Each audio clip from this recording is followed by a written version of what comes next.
Thank you. Thank you. Thank you. Have a seat, please. Have a seat.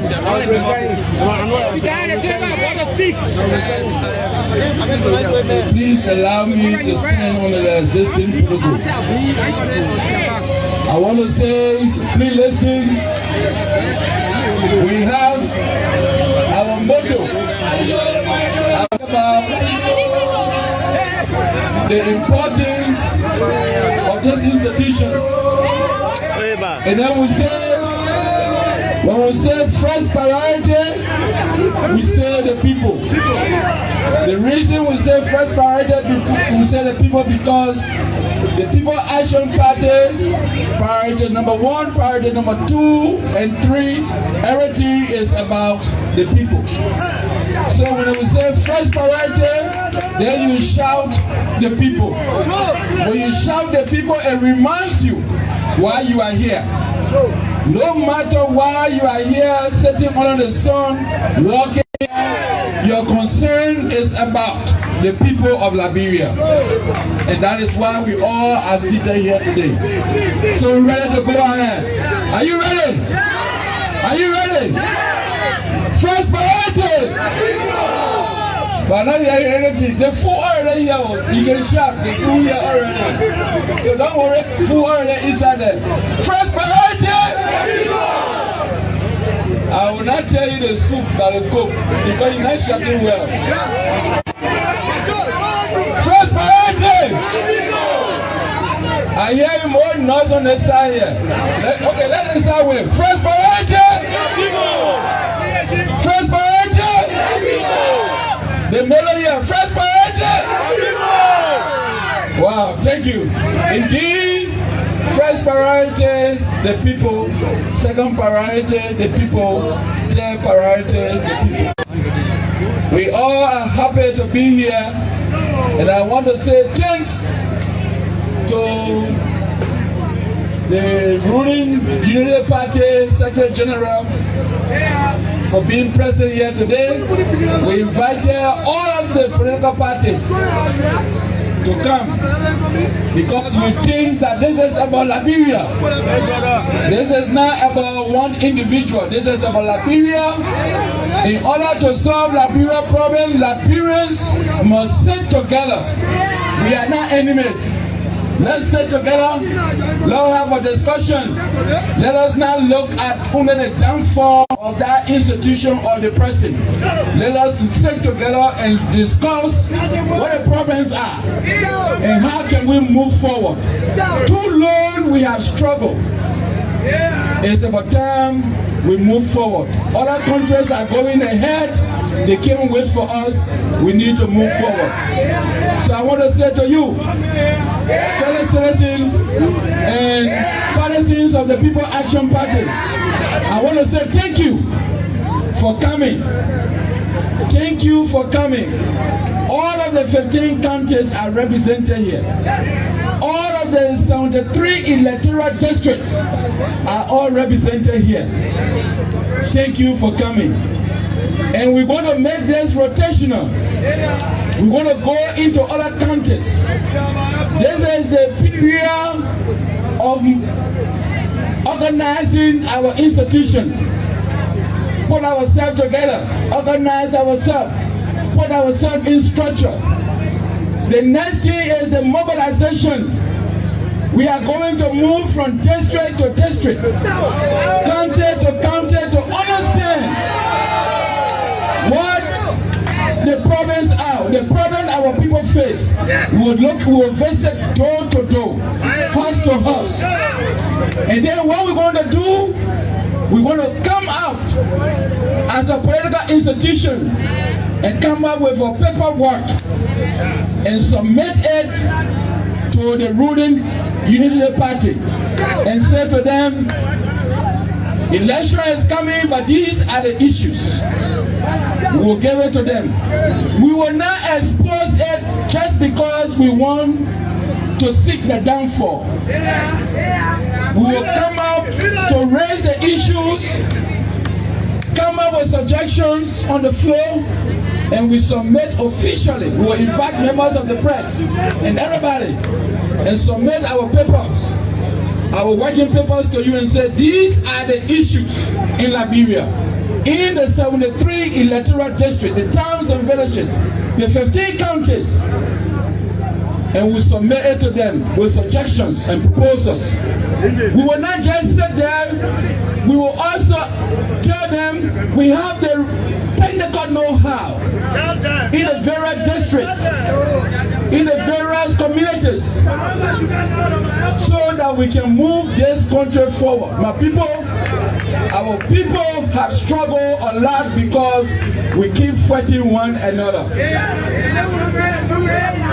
We will now pray for the government not to succeed, because if the government doesn't succeed, the country will not move forward. We will pray that the government succeed so that the people will benefit. As we speak with the issues at the border in Lofa County, the People Action Party will be working with our partisans in Lofa County to immediately, by next week, set up a relief team where we will surface at the border between Liberia and Guinea. Not just that, we at the People Action Party have started discussions. We believe the issue at the border can be solved traditionally, because those at the borders are traditional people. Therefore, we will sit on the table traditionally. We have already placed a call to our friends and family in Guinea and say, look, we are not here to fight for too long. We want to develop our country. What we believe in is let's sit on the table and have a discussion. By God's grace, they have said to us, yes, we are willing to sit on the table. So we're going to sit, we want to call on the traditional people in Lofa County, to be specific, in Foya, Konya, Kalahun District, Buyadu, Masamlahu, Gegedu. We're going to sit on the table, all of the elders. We will sit down at the Makona River and eat together and say, let's move forward. The People Action Party will not encourage any partisans to say, let the Guineans come and fight us. Because you and I are in Monrovia. Our people at the border will struggle, they will suffer. Therefore, we will not encourage the government to use any means of force, but the government will encourage a peaceful dialogue. And let me take this time to appreciate His Excellency Joseph Numa Boakai, President of the Republic of Liberia, for the dialogue posture that he has started. If you in the People Action Party, when you do well, we'll tell you thank you. And we will not just sit there, we will also join you to solve the problem. This is not just about leadership, it's about saying enough is enough. We need to move our country forward. So all partisans, I want to say to you, thank you. As you come today to elect your leaders in the counties, in the districts, I want to encourage you to look at the bigger picture. Not because you know someone, therefore they should be elected, but based on what they can do in the interest of our country. So I want to say thank you for coming. Thank you for being patient. We are here all day and all night tonight. We will continue the process until tomorrow evening, until Fellow Liberians, our country cannot succeed unless the people of Liberia succeed. The truth is, the Liberia we live in right now is hurting, and we cannot continue down this road. But if we have faith and new political leadership dedicated to working to ensure that Liberia takes its rightful place as a leading nation in Africa, then the suffering of our people will not be the end of our story, merely the beginning. We must decide what type of nation we want to live in, what type of standards we want to set for ourselves, and what type of dreams we want to invest in that will ensure Liberia is the greatest country on the African continent. A new Liberia with modern hospitals in every single district in our country, so that Liberians do not die from preventable diseases and a lack of good and affordable care. A new Liberia with the best schools, well-paid teachers, and well-fed students. A new Liberia that ensures that we will be self-sufficient in our staple food of rice, while having renewed infrastructure that will include the pavement of modern roads to all of our county capitals. We must believe that change is here. And in this new Liberia, we will have practical change that will be both seen and felt. It will be seen because of advances we would make to ensure we have cheap and stable electricity for all. In this new Liberia, we will eliminate government corruption, and our beloved country will be a model for Africa, where transparency becomes the norm and corruption is rooted out. Honesty and integrity will become the cornerstones of our government. When you wake up, there will be jobs for you to go to, new housing estates being built, and you will have your children, as well as your sisters and brothers, being trained as lawyers, doctors, nurses, teachers, engineers, and technicians. If there is one child in Liberia that goes to bed hungry in this new Liberia, it will be one too many.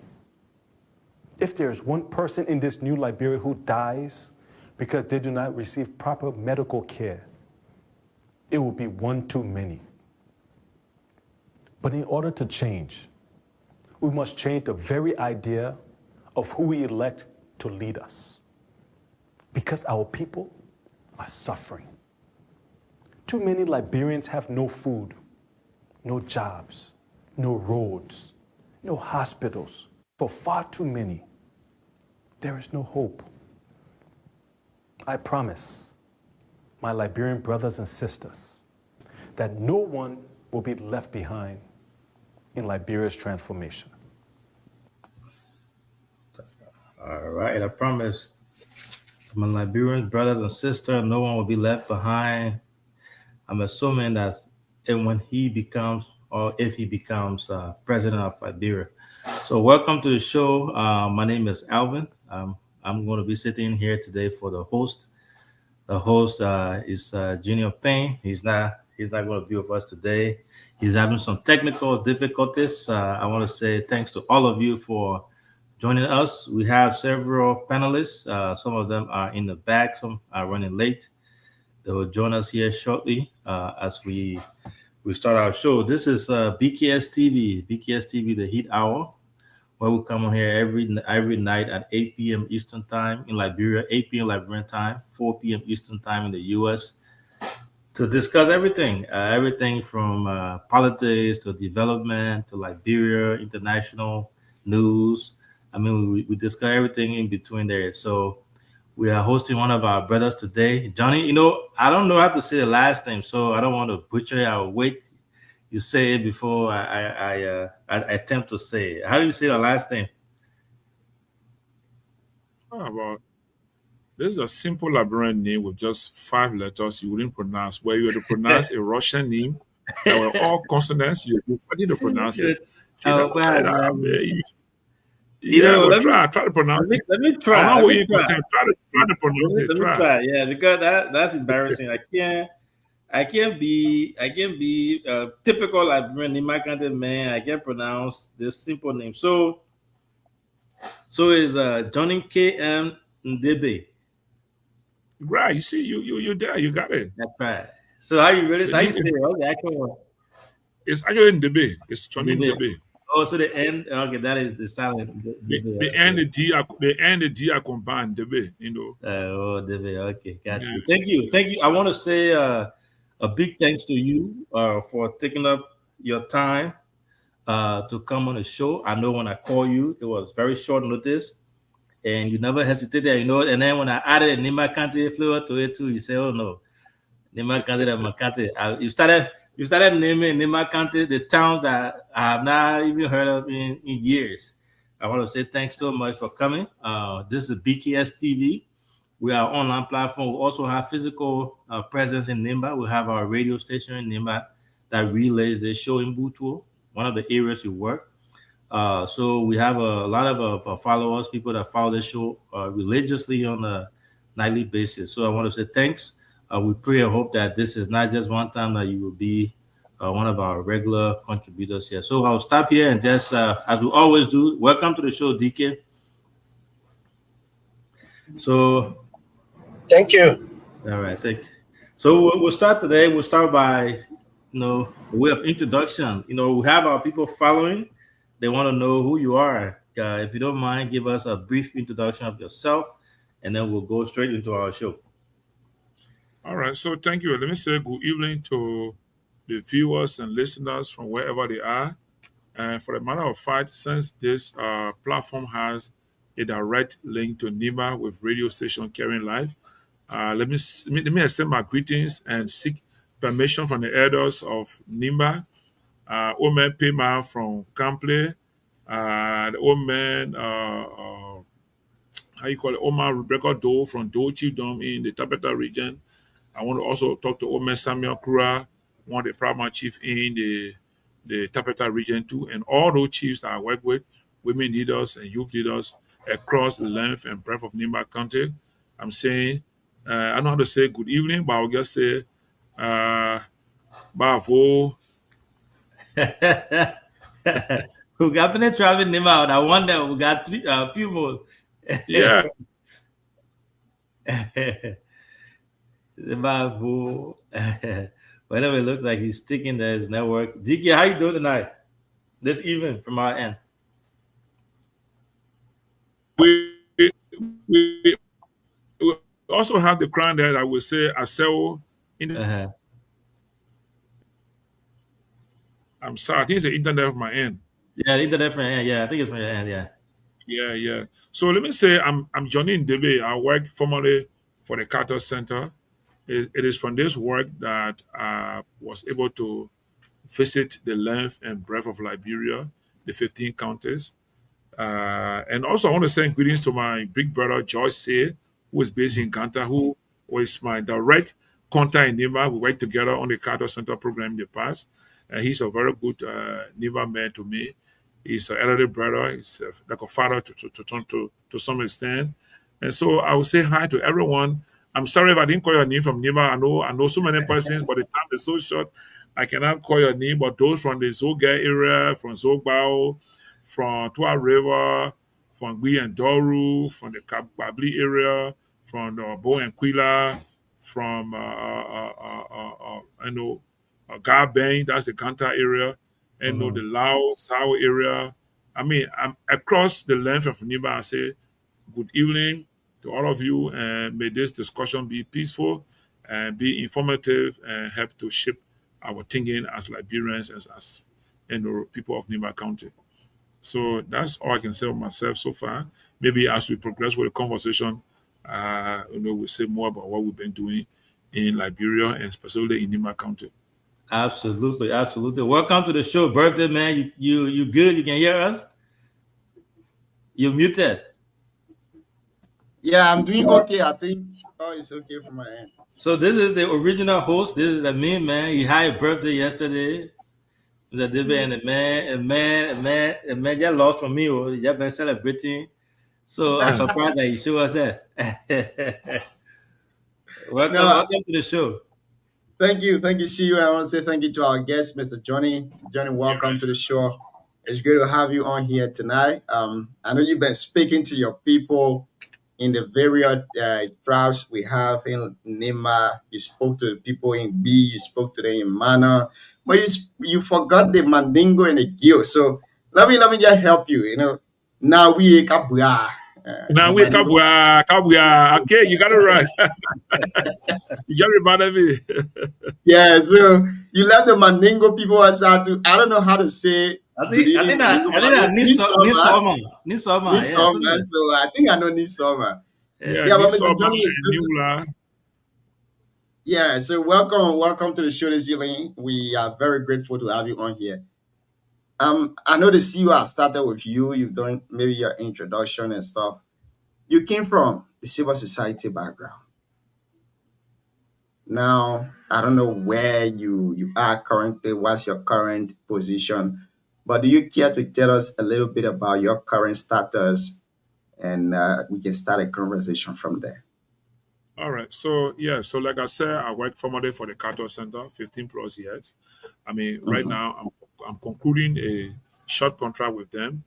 I've also, upon my departure from the center, because we closed the program, the Cattle Center has closed all of its engagements and activities in Liberia.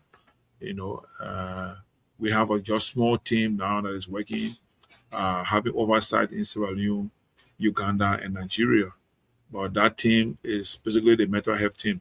And my program at the time with the center was involved with rule of law and access to justice and democracy program. So those programs are closed. So while I was working for the Carter Center and the opportunity I was given to go around the country, there are a lot of things that I identify in Liberia that were not in line with the program I was doing, and I thought they were important for us. So as I close my time with the Carter Center, I have been working on organizing my own agency that will be working towards identifying and recognizing traditional and cultural heritage sites that we have in our country in various parts of Liberia that are not known by people. I tend to have those heritage sites, you know, and avatar to the Liberian government and to the world. And so that's where I'm going to focus on. And I also want to focus on working in making sure that I know if I can get funding, some of the things that we're doing under the Cattle Center program, I can try to see if I can get some of them implemented through my own organization that I'm working to get it organized and focus on.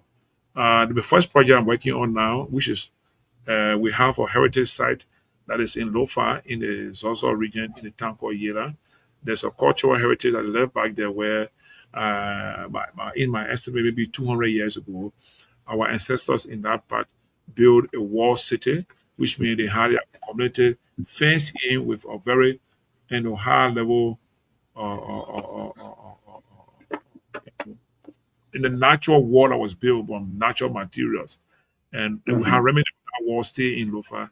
And I see that as a serious heritage that we need to protect, preserve for the unborn generation to be, to know and see how our people talk, because that feature suggests how our ancestors' intelligence was to build a wall around the place. And in our town, I also have learned that during those old days, our people dug trench. So you can see that the idea of trench is not just in the Middle East. I believe it was also part of our people party, because there's a place they showed me where they say our ancestors dug a trench in that town that came out through another part of the hill. In the case where they had civil war or tribal war and the war was going against them, they would take that path with all the women and wounded men through the trench and keep them in a safe place. So those are places where I want to go about to do. There's a place that's also identified in Maryland in the Barabo region in the cave. The cave that's, I mean, it's a very huge cave that was used again by our ancestors way back in that part of Liberia as a place for home for their warriors that were wounded and women and children. So those are areas where I have more. I have a lot I've seen across the country. I would like to identify once I got the funding, identify those places and be able to elevate it. We can have our heritage site that people can visit and see what we have and what our ancestors, developed and built years past in Liberia. So that's what I'm focused on Thank, right now. And then the second part is also I'm also involved with politics in terms of governance and rule of law for Liberia. Great. So we will take it step by step. We'll go to the governance issue, but let's start with where you are focused on currently. The cultural aspect of Liberia, preserving our cultural heritage, has been one of the key and major aspects that Liberia has forgotten about for the past decades now. But recently, the cultural affairs was taken from the Ministry of Culture and Tourism, and they were placed on a separate side, meaning to operate on their own. How do you intend to carry on this beautiful idea you have in working in alliance with the government of Liberia? Yeah, I mean, I'm informed that the government has now established a bureau of I think tourism. Culture, I know you want yeah. culture and tourism, and so I'm Mhm. intending to find their office, visit with them, tell them all my things I have in mind. Because firstly, when I did the research on UNESCO website, I realized Mhm. that the bureau is not on UNESCO website with any cultural heritage site. And a lot of African countries around us that are, that got to showcase their cultural heritage. You got cultural heritage from in Mali, I think in Guinea, in Cote d'Ivoire, other places that are recognized by UNESCO. But then when I did the research, I realized I didn't see any cultural heritage site on from Liberia. And those areas that I've seen or I came in contact with doing my field work in those part of Liberia, I think those places will be elevated as cultural heritage site. And that's why I thought to move. So, like you said to your question, I will locate that office, I will meet with them, and then I will need to work together to elevate because UNESCO will not recognize a place that is not endorsed by the government. So I will have to work with the Ministry of Information or the Bureau of Custom or Bureau of how you call it here, Culture and tourism, tourism. culture and Mhm. tourism to see how we can work together and elevate those places that Liberia has. So that's what I want to do. Everything I'm doing, I want to do it in line with the government because the government is the picture of the country. The government is the one that provides the country's image out there. So whatever we do, once we work through the government, we believe it will be good for Liberian people. Thank you. Now, a lot of people listening to you tonight will say, Johnny, during your time at the Carter Center, we used to hear your name in Liberia in every corner. We saw the work you did in the country. And now tonight you're mentioning what are the challenges that you saw from the culture side area? What are some of those challenges that you saw in your field of work in Liberia that you think, because this one you identify it as a problem and you want to resolve that problem, but what are some of those challenges that you saw you think the government needs to work on it from your field of study? I mean, you're You know, you working in Liberia. know, typically, culture in simple terms is a way of life. Mhm, So every ethnic group in Liberia has a unique cultural identity. And mhm. I've been fortunate to have traveled across and interacted with all the ethnic groups and gone to more than 20, 30, 40, 50 towns in those communities and interacted with the students and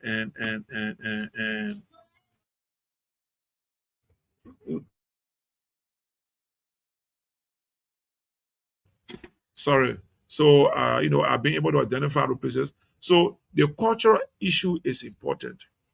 One thing I think we need to do is how Liberia has a unique situation.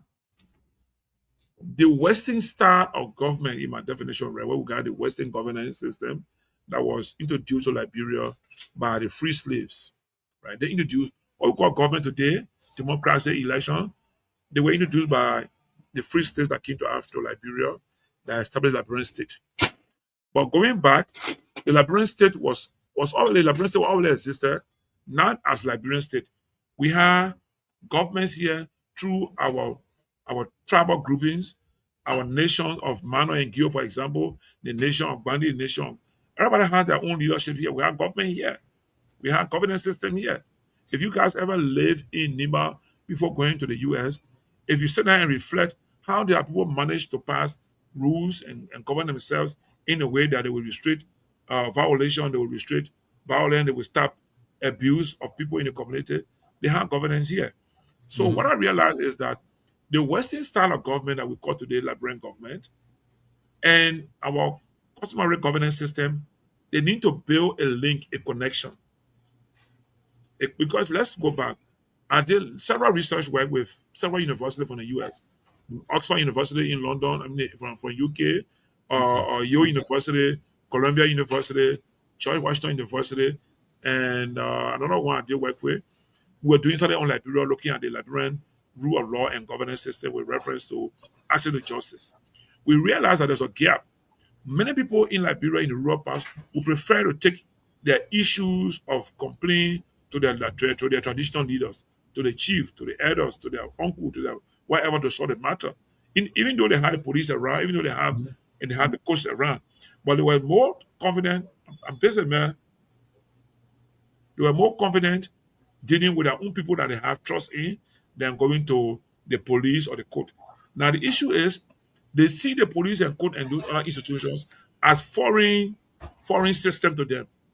You understand what I'm saying? Foreign system to them. So we need to, and now that that system is the domineering or dominant system, we need to find a way where the system, what we call the Western governance system and the cosmology governance system need to collaborate in a way that will provide a wholesome functioning governance system wherever it become inclusive in the system. For example, when we're debating capacity of local leaders and chiefs about rule of law and governance, the chiefs said, look, we are willing to work with the police, the court, and the whole government system to ensure that we all play an active role to bring peace, to bring security, and cohesive governance in the country. But you won't believe that somebody goes to work in the county because he's appointed by the president or he's within the Western system of governance. He sees himself as a superior government official to the local leaders in the community, the local chiefs, the local elders. But meanwhile, those people are the gatekeepers for peace and stability. They are the gatekeepers for development. You understand? So these are things that I observe, and I will hope that on one of these occasions, our Ministry of Internal Affairs and the government of Liberia will work towards making sure that these people are not just people that you will call in time for meeting. When you have a big occasion, they come sit there in their gowns, and then after that, they go back to their community. But to be involved with the governance system of Liberia. And I believe if they are involved with the system of governance, we'll make our headway, we'll develop this place, and we'll keep its peace and security. I'll give you one example. In Pond County, a fellow committed a serious crime. He beat his wife. I think he killed his wife. He beat her up and killed her in the bush. They got jumped in the forest. The police could not identify this man. The police could not arrest him. They had no clue how to get him. The police had to work through us because we were working with them. When they call, I said, Lord, don't worry. Let's just get the chiefs involved. The chiefs will get their men, their hunters, all those involved to go and do a manhunt in our forest, and they will find this individual. And for sure enough, the local chiefs in the area, I think it was in the Panta region, they worked along with the police and they had all the traditional hunters. And in less than a day, 24 hours, this guy who committed this crime was arrested from the forest and brought in town and turned over to the police. Those are things we can do to build our system so that we have a functioning governance system, not just because you are the one who is educated from the West or you have a Western style of governance, but we can also include our customary governance system in our overall rule of law in Liberia and governance of Liberia in a way that everybody play a role and make Liberia a wholesome, functioning society. You come from a non-profit organization background, an institution that is known for protecting rule of law, advocating for human rights, and all of that. Now, given your experience, the level of time you've lived on this earth, how would you compare the current democracy we have from the post-war era to back before the post-war era? How will you compare Liberia? Well, Liberia is still struggling to improve the governance system with regards to human rights. Mhm. And like I said, to have a sustained and progressive human rights program in Liberia, you need to have a collaborative system between the government, the central government, and the local government, so to speak. You cannot do human rights work in Liberia by condemning one person's way of life. That will be a problem. So, and because there is a UN Charter on people and cultural right, Mhm. so with all those protocols around, you cannot say human rights is only defined by Western philosophy. You should also define a perspective of your people's culture, their way of life. So until we can begin to see what does gender role means in tradition, in the way of life of our people in Nimba, for example, what's the role of female, what's the role of male in our typical Nimba tradition? How does that relate to Western concept of human rights? Right? So, okay, for example, Western concept will tell you if you get a child on the farm working with you, that violation of child abuse. I was a child grow up in Lofa, up to the age of 7, 8, 9, 10. I was given work to do on the farm. But my parents did not give me a work that was more than me. They gave me a work to do that they knew fitted my age and my energy and my strength. Right? So we have to look at those kind of issues from that perspective. Somebody can tell you if you let a child carry low on their hair, that child labor. But I grew up in Lofa. After school, I went to the farm. So are you saying because I don't want to limit this to Africa, I mean to Liberia only. Are you saying we the African we are not defining what child labor is as per our culture and tradition? I think that's what we need to do. That's the direction I'm pushing into.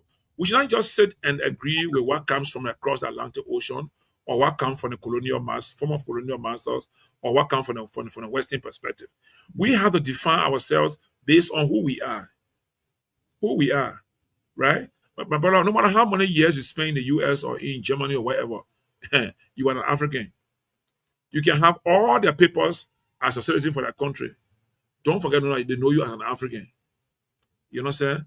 That's what they call you. They will call the hardy guys who were remnants of the slaves. They call them African Americans because they don't have direct link to African American. Why are you calling African Americans? Why don't you call them Americans? Why are you specifying a black man to be African Americans? You understand what I say? That should tell us that we have a unique cultural identity and we must protect and let be part of our governance system. We should not always be borrowing and taking other people's idea as a way of life. We have our way of life. We have our own dignity. We have our own mind. We can think and process ourselves. We can think logically. We can develop ideas that can make us to do better. So, like I said to you, when it comes to human rights, we must define it within the context of our own way of life as Africans, and to be specific as Liberians. And then, John, to add to the discussion you guys are having there, I kind of like that. I think people, especially Liberians, we take those Western culture and overemphasize on that. Take for example, in the U.S. here, you will hear people saying, "Oh, they can't beat you in here, they can't beat you in here." That's not true. In the U.S. here, they can spank kids. They can spank them when they do wrong. So I think we Liberians, when we study the people culture and we learn about it, we tend to overplay it. We're applying that to our African culture, and like you Yeah. said, like we are Africans and we have to respect our culture. We have to live by it while we try to adjust to the Western culture. But I think we can overplay it, especially for Liberians. I don't know about other countries, but Liberians we tend to overplay it a lot. Thank you, see you. Now let's take me to my last question before we come to you, see you, and then Sam. You have specific interest, Mr. Johnny. You have specific interest in protecting our cultural heritage in Liberia. Now, taking you back to a recent communication, if I stand to be corrected, before the legislature to make certain cultural practice as non-traditional practice or harmful traditional practice, as we may call it. And one of them has to do with the poor in the Sunday society. What say you on this issue? Should Liberia venture into that, or we need to protect it? You know, During the past regime, the former Vice President, Madam Johanna Watila, had interest in. She said specifically to me, she said she wants to pass a law to criminalize some traditional practices, and she was wondering how can the Carter Center at the time help to do that. I said, well, we cannot make the law for you. We cannot help you to do your your law you want to make. I said, well, I can give you one advice, madam. The people that are involved with this practice that you want to criminalize, don't you want to meet with them and speak to them about what you think they're doing is criminal? I said, to get make a law that say the law is made and they think it's criminalized, does it automatically stop what is happening? Something that is a way of life for more than a million years, if I can say.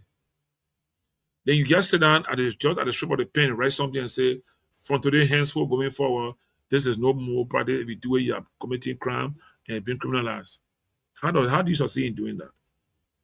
So I would tell anybody, before even thinking about saying this cultural practice should be criminalized or to be banned, you are here, you are Liberian, you are an African child. You are a part of it. For me, I'm a member of the Poro to a very good extent, to a very high level, right?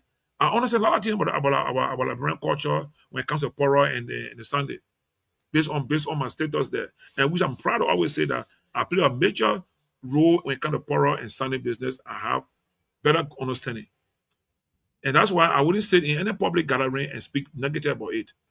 But we can discuss it in our own environment and say what is right, what is wrong, how do we improve. So that's where I have an issue with those who just want to write and make public policy statements and say, this is not correct because somebody came from somewhere and told you how they feel is wrong and this and that. We can make our change from within. You need to find the necessary stakeholders, the custodians of what they are doing, and you talk about it and say where the danger is, where the harm is. You can't get and say this is a harmful practice. My mother bent to Sunday for example. My mother wanted Sunday for example. She wanted Sunday. She born 6 children. She's still alive. Very healthy, very moved. She carried on very well. She's about 75 now. Right? She gave birth to 6 children. She didn't even have C-section at that time. Strictly, she gave birth to 6 children. She went to the Sunday. So what do you want? What are you saying to me? What are you saying to the people? If anybody has issue with these people practices, meet them in their environment. Send me as an agent. Pay me good money. Let me go sit down with them. Let us discuss it. And then we'll talk about how we can make the changes you want. You can't just get out and rest. You can make law today and say, I remember doing my study day, she was trying to pull a ban on this thing. And at the same time, she wanted to Lofa County. The same people she wanted to put ban on, they came in front of her to welcome her dancing in front of her. So you're all here. The team wants to, you're all here. So people have to think about this thing. You got to think through it. Not just because you are so much educated, you got master, you got PhD, and you got a Western orientation, so you want to come and just say this is going to be a ban, you will ban it. You can't ban it the way you want to ban it. You can ask people to improve on things. They can do better into what they do. What you see as harmful, go to them in their own environment.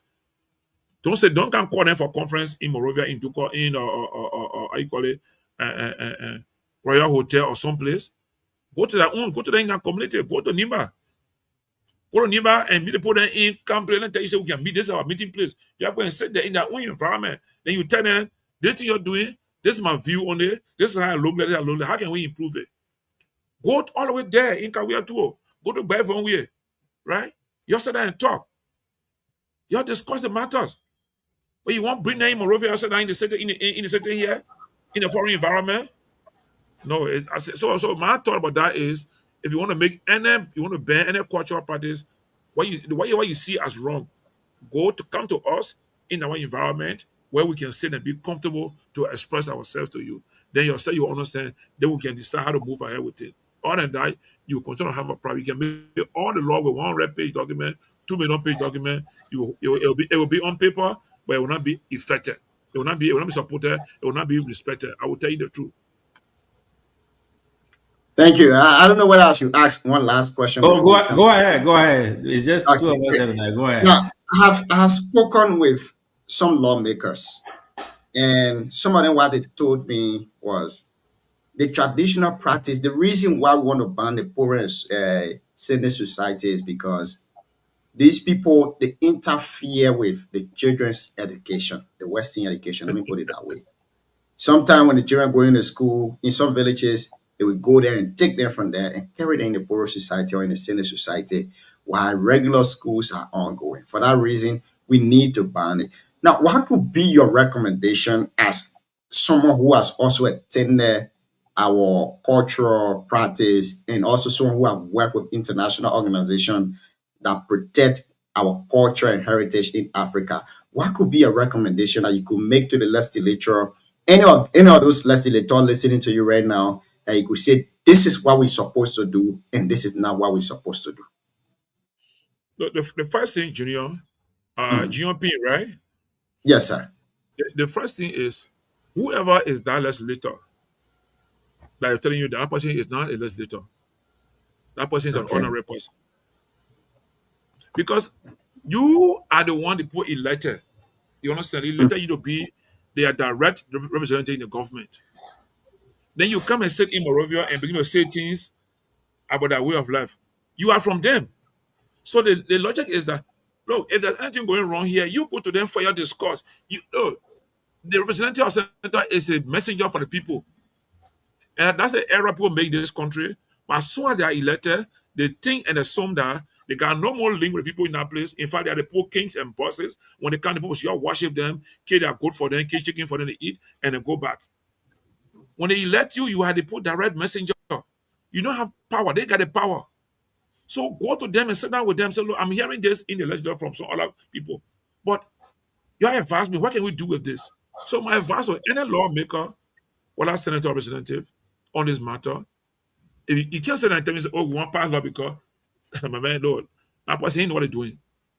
That person does not even deserve being in that house as representative at all.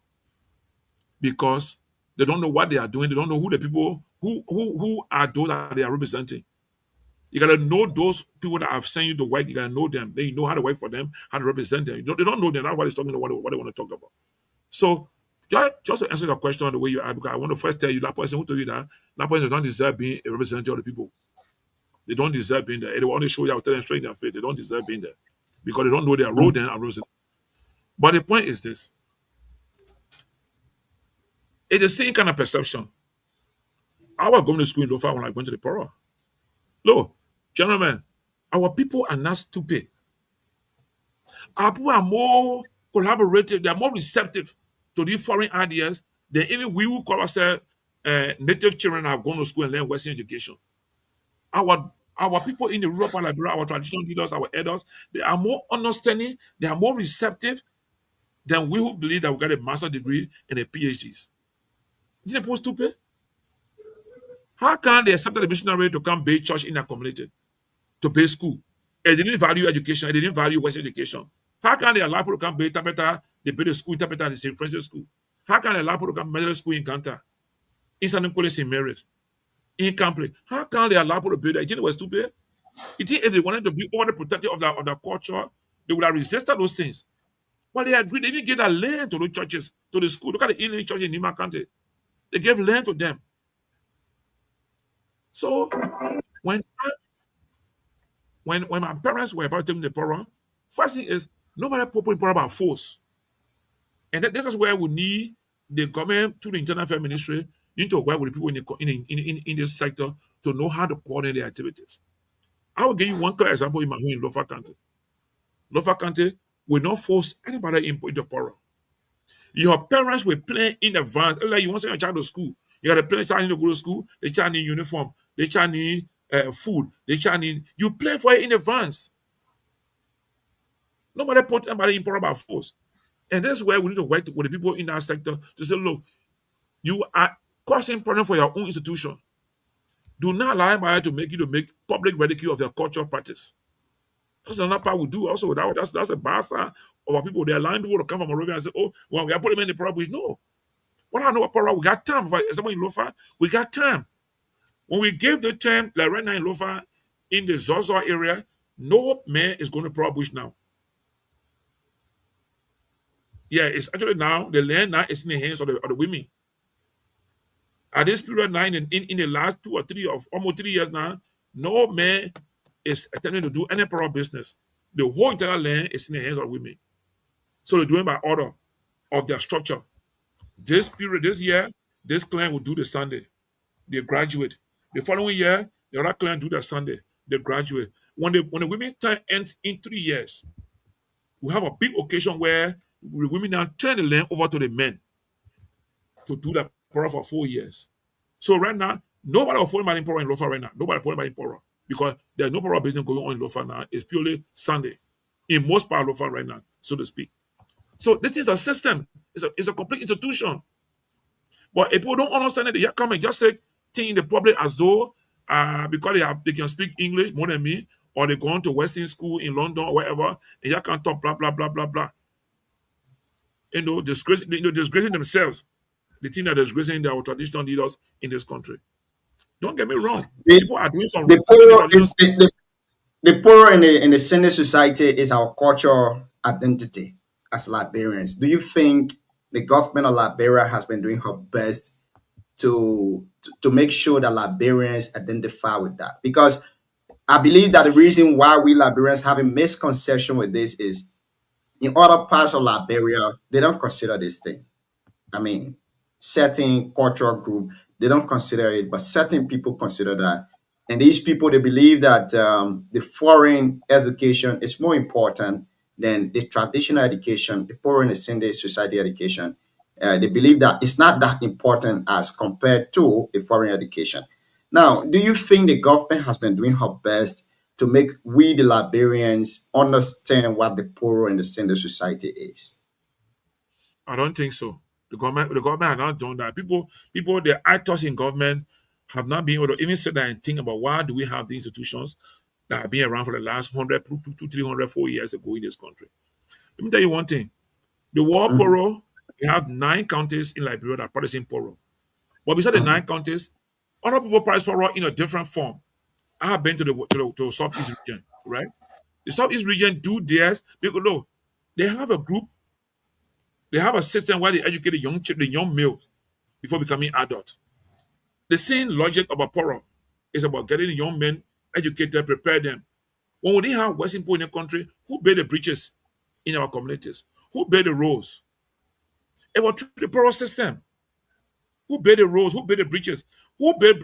Have you seen what we call Monkey Bridge? Have you seen it before? Any of you? Have you seen Yeah. Monkey Bridge? Have you Yeah. have you Yes, have sir. you traveled through Monkey Bridge? Gentlemen, have any of you used Monkey Bridge in Liberia Yes, when you were here?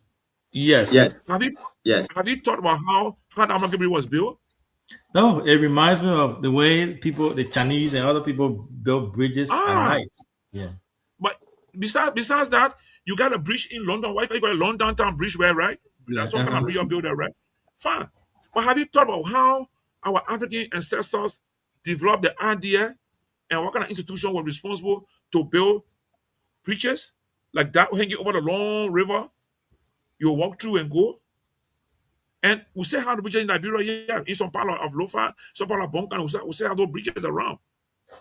So what I want to do is people in government need to sit down and think. Don't just jump on and say, I want to stop something. What is the value in this thing? How does this thing help society? Look, I went to work in Belefasama some years past. This place then had no network connection, no phone network, nothing. No police deployed there, no code there, no central government system is there beside having one man called a commissioner there. But that place, in my view, is the most law-abiding community in Liberia under the rule of the customary system. In that place, I got there, I didn't see any young boy or young girl involved with violence in terms of even just the dress code in the town. No young man is allowed to even work and hang your trousers down and say you want to do sake. No, they put you in order, right? No matter what in that time you have an issue, you take it to the elder or to your chief leader in your family. They will get involved with it. People are doing go away in that place, go and damo away in that place. But all the damo and go fields are restricted by the traditional system. That place was so peaceful, so calm, under the rule of the customs and tradition of the better people in that place, of the better people. You understand? So what I'm saying here is our government system need to find a way to identify the positive part of these things. The connection should be there. And I tell you, my brothers and sisters here, I mean my brothers here, the people are more law abiding than us in the Western community. Come today, the Morovia, cyclists, young boys and girls, people just walk around the community, play loud music, megaphone in their hand, with no respect. You see person in one community talking something, you just walk among them with a megaphone. No discipline. The country is out of social order. And these institutions brought social order in the communities. If I'm walking in the town and I see a group of women in one community, that tells me I should not go there. But these days, the guy who don't have no idea, they'll just go and intrude your women privacy. And we are taught those things in our system. When you see any 2, 3 women together in your on the road, if you want to pass there, you must alarm. Oh, I pass you, so that you can protect them. Maybe they are discussing some privacy that you're not supposed to hear. Those are things we learn in the system. The same thing. If a woman is passing, she's with me in group, and she must pass there, but it's the only rule she got to pass. She will alarm in the way that you know woman passing. So if you have to discuss anything in private about your men, so she won't hear it, so she won't intrude into your privacy. So those are just some simple things. For example, you see or you passing the time, you see the sound or thing or some leaf or thing tar somewhere. It's telling you do not throw that here. Do not waste garbage here. They got signs and symbols that we use in our traditional setting to create order, to create system. So we have to, as a government, know these things, learn these things, and know how we can collaborate, and then tell people that look, our way of life not just negative as you see it, but if we don't sell ourselves, somebody will sell our story, and they will tell what they will say, what they think they want to say about us, and then we'll be left with nothing to protect. Look, you guys in the US, what do you see people doing what they call Halloween, right? Yeah. Doing Halloween in the US. What do you see? What do you see in America doing Halloween? Lot of cultural, lot of things, lot of cultural practices, a lot of different things that people call it demonic and all that stuff. But it's something that they hold dear to them. Yeah. So that means do people have a time in every year? I think it's a whole month, right? October, yeah, you have it October. I think the end of October. October Okay. 30th. Some places they have October, some places November, between the October and Okay. November. Exactly. And when you're walking around, when you're driving around, you see all kind of fearful things, skeleton looking materials, all around people here on their door and things, right? So are they now celebrating their cultural, their own cultural practice of respecting demon in their view that you're seeing it? Yeah. So why are we sitting here and just allowing everything coming to us? We don't have time to even evaluate and know something and just accept everything from across the Atlantic Ocean because women say it. We have to be ourselves. We have to protect ourselves. We have to be identified by our culture. Your culture make you to be, your cultural identity is the one that make people know who you are. Let's go back a little bit. All our fathers that went to school in the 50s, 60s, and 70s that were raised under the traditional practice from their homes while going to school. Look at the way they respond to things, the way they behave, the way they act. And look at those today from the same Nima, Lofa, Bon, everybody that are going to school and our response. In fact, our most intelligent people from our counties that went to school in the 50s, 70s, 60s, 70s, and late 80s, they are more intelligent than us today that are going to school in the 90s and onward. Do you want to know what is the basis of their intelligence, of their success in terms of their thinking, their level of thinking? It's also linked to their culture, their way of life. They need to learn how to think, how to respond to things. You understand? So it's a whole, you can go on and on and on and on. It's a whole lot of things we can discuss. So like I said, in the southeast region, in the global or the crew area, they didn't call it Kafa. The Kafa is a group of young men that are trained into acrobatic things. They are the ones that those days they were trained to defend their community as the warriors with elders around them. You got what you call the Bodio in the southeast again. The Bodio is that spiritual leader. He does not go to farm. He doesn't farm. All he does is to always pray. He's solemn. He always pray on behalf of the community to their ancestors, to God, to bless them, to succeed in farming, to keep peace, to keep sicknesses away from the place, to keep them in good health. The wife of the Bodio is a Jide. The Jide also is like a queen. She doesn't work. They put in a time where her sons on young women with her to take care of her, cook for her, care for her, everything. I have met with Jide. I've interacted with Jide. I've interacted with Bodios when I work in the Southeast. How did I interact with them? I was doing a research work in a town called Whole Grave in Maryland. While working with, I saw certain signs and symbols that told me that I should not go that direction. I should not go there. Something is happening that doesn't belong to me. So I halted my team. I said, gentlemen, let's go away from this. I can't go here. Oh, that guy said, no, you can't see what I see, but let's go back. We cannot interfere. When we sat down, we waited. Later on, we asked for the town chief. Town chief came, and he said, who's your team leader? I said, I'm the team leader. He said, where are you from? I said, I'm from Morovia. He said, no, what's your home of origin? Where you come from originally? I said, I'm from Lofa. He said, okay, we see why. I said, what happened? He said, we saw you coming with your people, and you stop them, you carry them back. You have to respect people based on the culture of the people. Maybe if I had not had the training I had to see signs and symbols of cultural groupings, cultural activities, we would have intruded into the people and they would have done something to us, you know, and that would have been a problem for us. So I'm just saying to you, our culture in Liberia is not too different. It's just language. Let me give you one last example. I want to grant you that in the place in the Congo region. And I went all the way back in the place called Flattown to work with people there to do some study there. And this evening, when I got there, was like midday, and everybody had gone to farm, only children and some, elder people were in the town. And so when people came from the farm, I went, I met them, introduced myself while I was there for and the rest of it. That night, they brought out the traditional, they were called it devil, but I would say traditional master that night in the town. And I went there, and they put a lodge me. I was in the house. I could not understand the language, but I understood what was happening out there because I know where I come from. My eyes are open, right? I couldn't understand Kra. I don't speak Kra. I didn't understand Kra, but I knew what was happening out there. I knew what was happening. So when you make it to the door, oh, I said, Chief, please go in your room. I was so thing happening. I said, okay, no problem. I went in my room, assuming that I'm a non-member or I don't understand. I went in my room. When the day all that thing they came back, we went out, they brought palm wine, we had palm wine together. We're going to talk some things about life, about culture and tradition.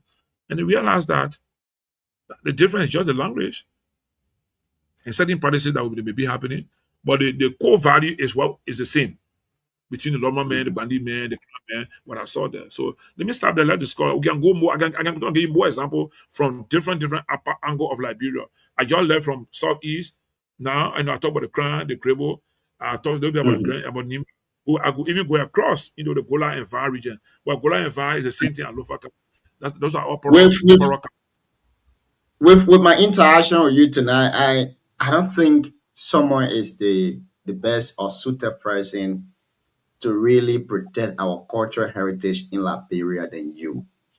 You know, the perception or the perception that we've been getting from people outside of the poor and the senior society has been different.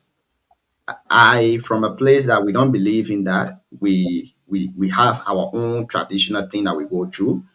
But then the Where are you people from? that we see are from Nyor, we from the Gil Belt, we don't really believe in the poor and the senior society. So I'm from Nyor in Lima. What do they do with the young men? They got their own thing to do there. The CEO can That's the talk that logic. way. That's the point, right? No, you must not go there. Like, you the one brother. Oh, you can answer that question. So, so the only reason why I brought this up is that I just wanted to take you back to maybe in Ghana. I had some Ghana teacher when I was in high school, and all of these people came from different part of Ghana, but they spoke the same language, which is the trick. I think they call it the trick. According to them, they are taught this trick in university, they are taught in high school, they are taught even in kindergarten school. So whenever you meet your Ghanaian brother or your Ghanaian sister out there, and you guys don't want to speak the English, you speak the common language, which is the trick. And this common language we have in Liberia, the Pele. But unfortunately, Mr. Johnny, this Pele is not taught everywhere across Liberia. I'll give you a typical example where I said in Rwanda. Rwanda, the people speak a language called Kiaranda. That Kiaranda is spoken by every individual. whether a Yeah. kid, whether an old person, everyone of them speak that language. That's the common language. That's the common thing to identify with themselves. But it was forsake you to know that I will see my fellow Liberian sister or brother, and I will go to greet them, I'll greet them in our common Liberian English. Not to greet them in maybe in Pele, because they can't speak the Gil, they can't speak the Mana, they can't speak the B.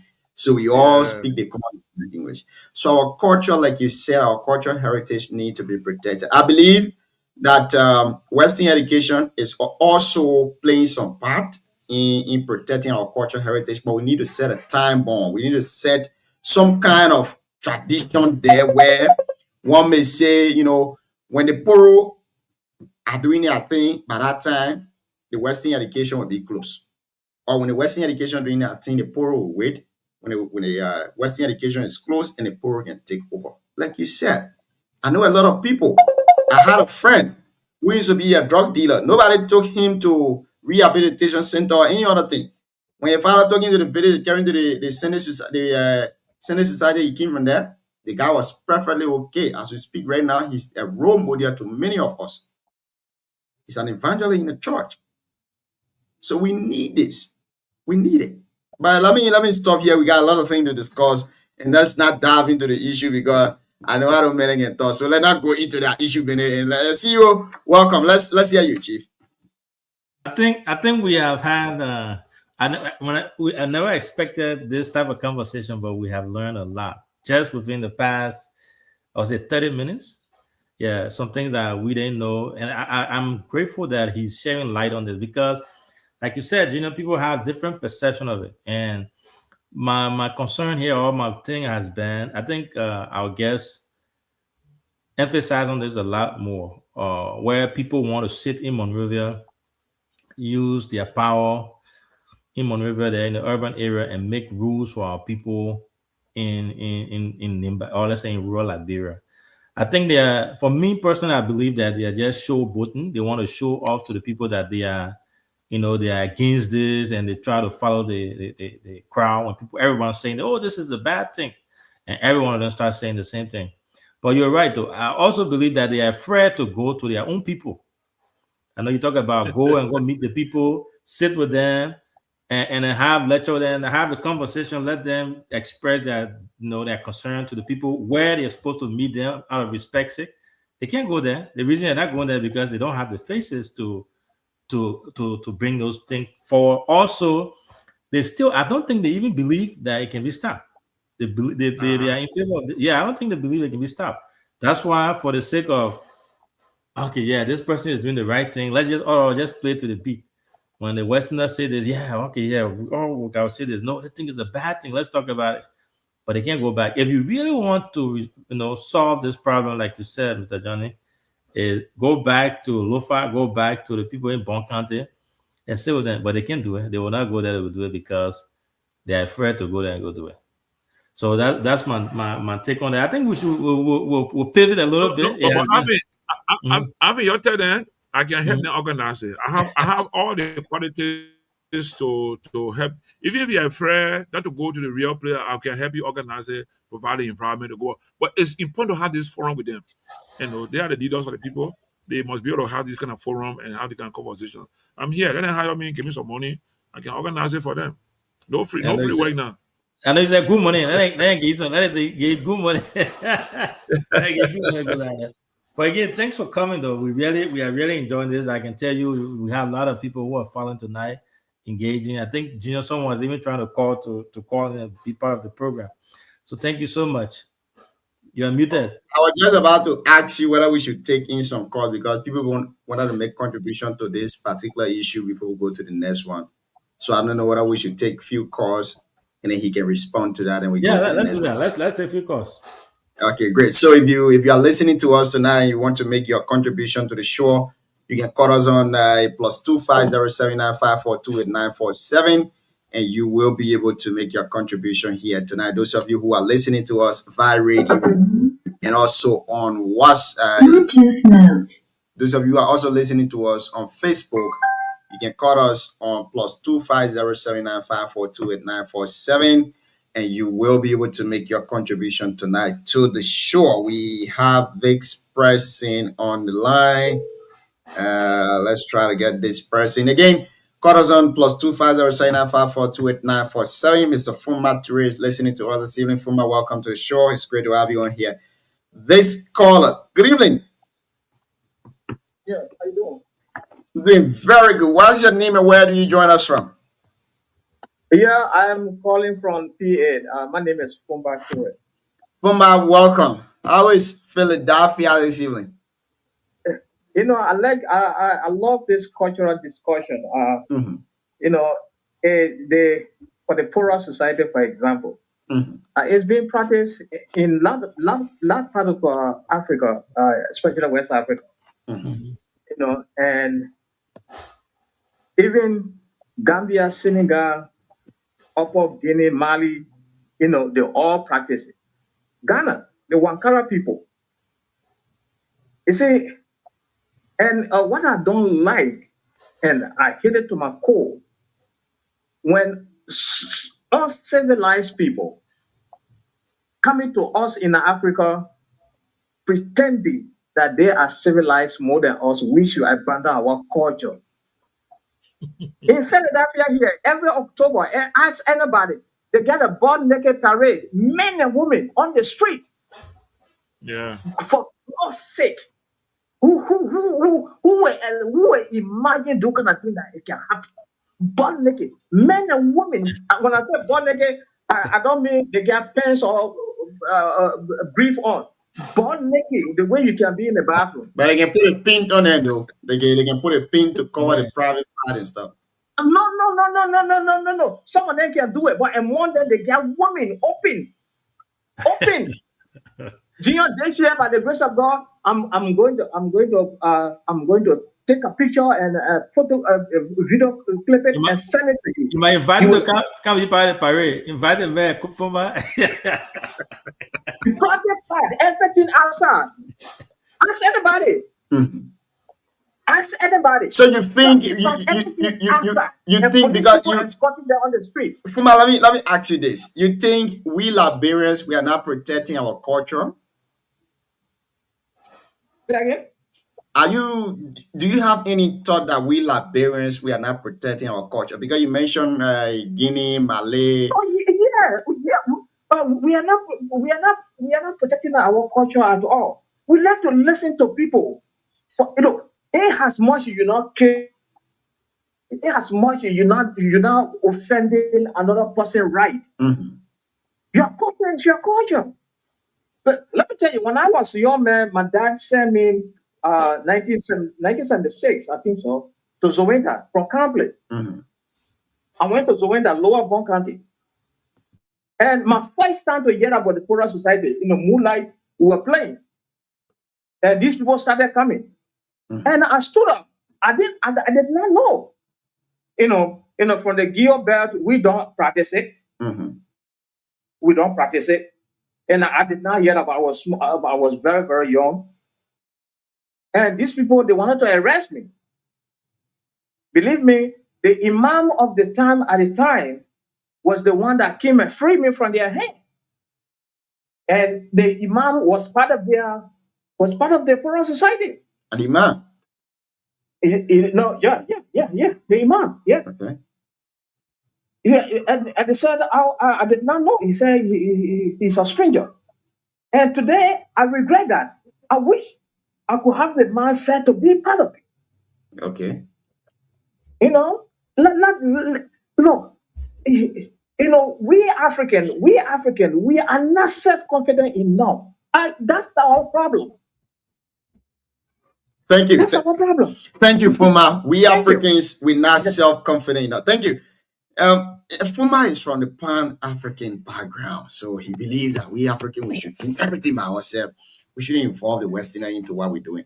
Mr. Johnny, do you want to say something to that before we go to the CEO? Then he can start asking all the hard questions for him. Yeah. So I mean, I agree with Fuma, and in fact, one of my cohort or my classmate when I wanted Pora was a Maningo man in Lofa. when we went to the Pora, one of my co-head, and old man stay in one. We won't see each other, we can be like, oh, Papa, are here, or, and we have our own relationship. But another thing also is that in the past, like maybe in the 1920s or 30s and 40s, or even the 50s, the tenure for Pora was sometimes 7 years before the Western education got widespread in the country. So as the more the Western education came about, the more our elders agreed to reduce the tenure from 5 years to 7 years to 4 years. Now it's as short as 3 months. And they always plan that when the school is about to, they know the schedule when the school will be closing. So in the school year, in a regular year, those that got proud to do, they're preparing themselves for the poro. That they know how many boys they got, if their brothers got children in Monrovia, they want to bring them, wherever they are, want to bring them. They're preparing for them. So that as soon as school closes, they take them there. And because they want to always be in compliance with the government rules and regulations.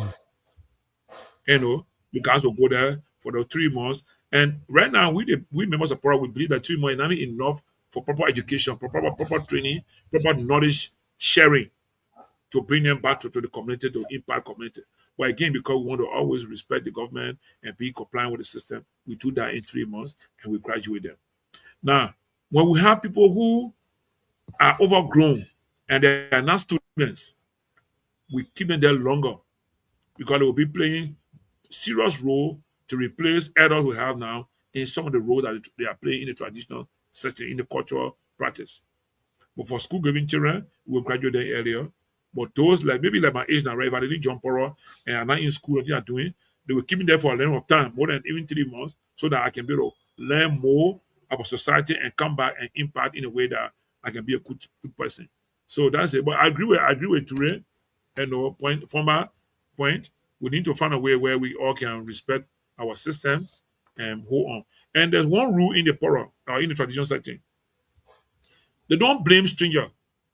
So let's say if I took you, Gion, with me to Lofa, and we went in my town, I did not tell you the do's and don'ts, and you went into violation, you're not responsible.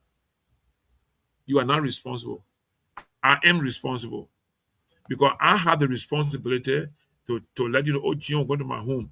In my home, when we get here, this row, you don't take it at women row here. This is the men row.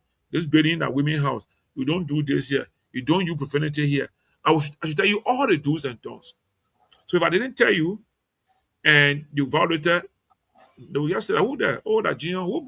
But Gion from here, which should I call you in? Oh, Gion in Johnny in their house. Oh. Okay, I go call Johnny. Oh, Johnny, who is Gion? Oh, Gion and my friend. I brought him to come visit my place. Okay. Do you know that Gion have violated? No. Okay, this is what he did. So you are responsible. So Gion will not be punished. I will be punished for not giving Gion the proper briefing so that he can live within the laws of the community.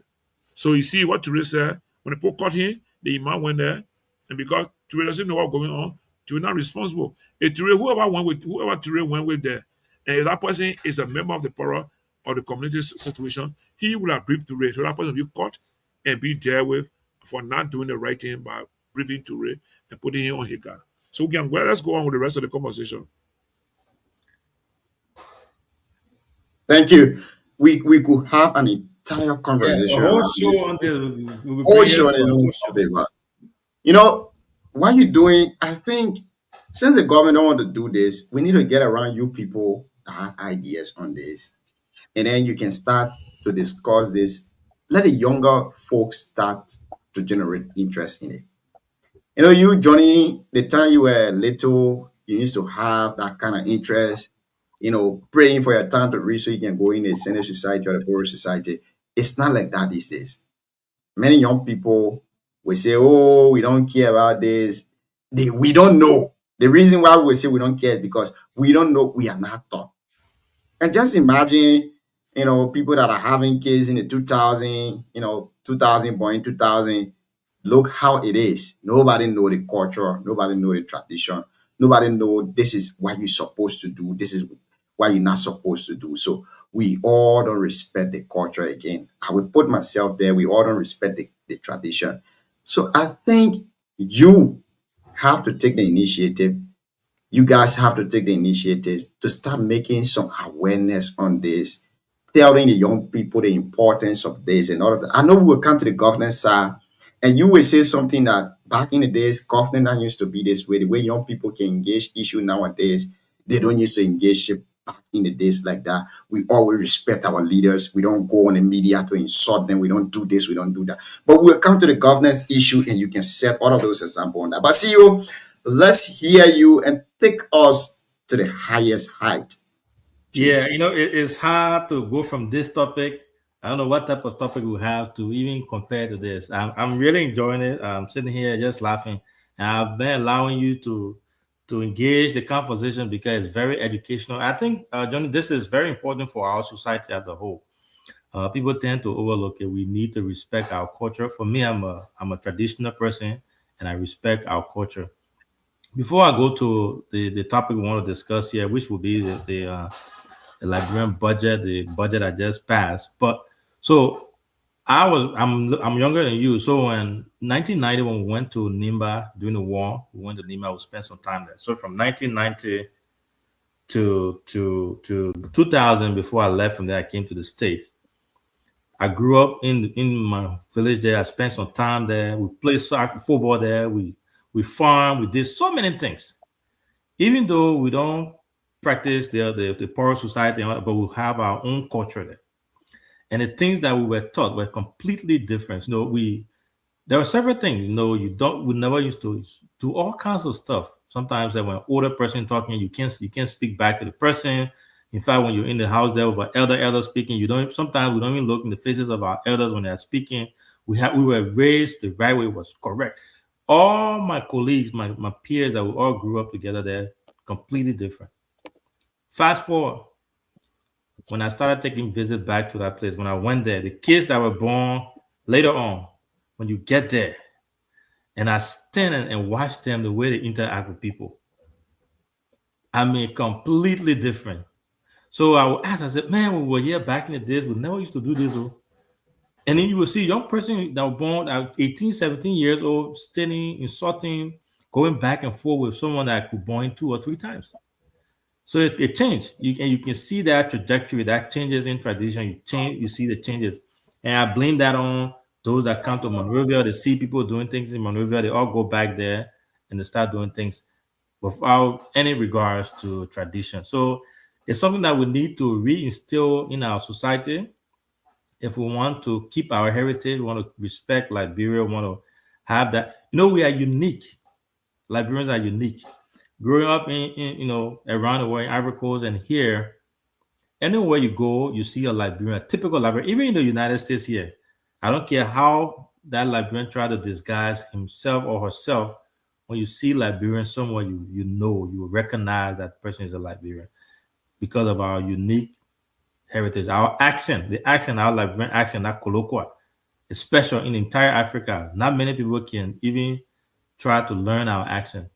Liberian, you carry Liberian to Ghana, Ivory Coast, wherever. The next thing you know, we'll start speaking French and we'll start speaking to people tree. You bring a typical Ghanaian to Liberia, it will take them forever before they even learn our accent. Even if they try to learn it, it may not be as fluent as we speak.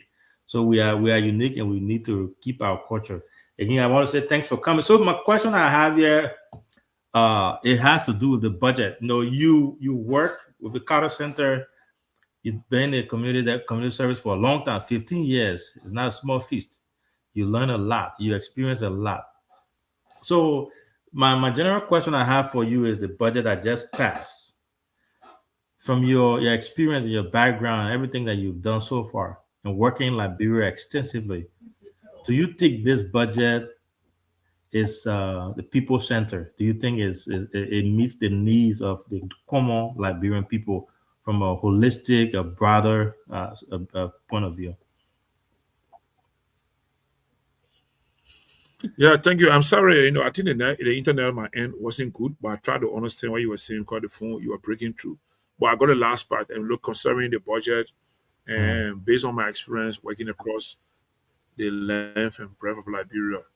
I mean, typically, my brother, I've been looking at the budgets for Liberia over the years. And from my experience working for international NGO, looking at working for people to benefit from their own resources, benefit from other countries' taxpayer money. I think our national budgets in the present, in the past, have never been in the best interest of Liberian people. I mean, from my experience now, I think all budgets from even the post-war Liberia now, from 2005 to now, they've never been about Liberian people. It's just been about those few people that are on the top there, the few, maybe 100 persons or so, or 200 persons that are ministers and people in the judiciary, people in the legislature, those top guys. And I think that why being about them. And that's the wrong thing for me. The other time when our budget was announced at 1.2 billion, and was a big news in Liberia, first time in history. And I told somebody, "Well, I will be first time in history because it will not be static. It did been growing. Since post-war Liberia, it been growing. Next year will grow to 1.3 or 1.4, 1.5 billion. So you always be celebrating. Yeah, that's good. But what are you celebrating? The tax collector is doing his best to raise the money. But the expenditure part of it, who's using the money? On who? For what? So I will tell you from the question you asked, the budget of Liberia does not serve the Liberian people in a very big portion. I mean, currently we hear that the budget is about what? 89 or 90% on recurring expenditure. Right. Right? That's what I say. I'm not sure exactly. So yeah, I think it's somewhere around there. Okay, let's come out to a simple example. Gion got a home here, his family. His salary is $500. Gion making a project for the family. He decides that out of 500, 400 will be spent on him and his wife, and the 4 children. And the 4 children will take $100. Does that make sense to Gion and his family? No. So that, for me, that's how I just simply put the budget the way it's being crafted. So you do. I don't know if you look at it line by line. What would be the biggest part that you say you would consider a waste or misappropriation in the budget if you were to look at it from the line by line standpoint? But let's go for the legislature. The 103 persons. Yeah. Then we go to the executive per ministries, and what goes to the ministers from assistant minister to deputy minister and minister proper. But legislature that should be the one that should create a real check and balance and ensure that the national budget is people-centered because they are the people's deputy. How much percent are they carrying for that budget? I want to say they're carrying $51 million plus, right? Wow. Yeah. I don't know if they don't but they're carrying good chunk of that money. If you go back and compare our legislature to the Saloonian Parliament, one thing about the people, we don't understand Parliament and legislature. There are two different structures. We can use the Parliament for Liberian Parliament. No, we don't have Parliament in Liberia. We have legislature in Liberia, comprised of the lower house and the upper house. In Sierra Leone, we got Parliament there. Sierra Leone has 149 members of Parliament. We in Sierra Leone got about the same budget. Sierra Leone this year is 1.1 billion, little over that. We are 1.2 billion. Sierra Leone allocate $25,000 for vehicle for each member of Parliament for a term. Their term is 5 years.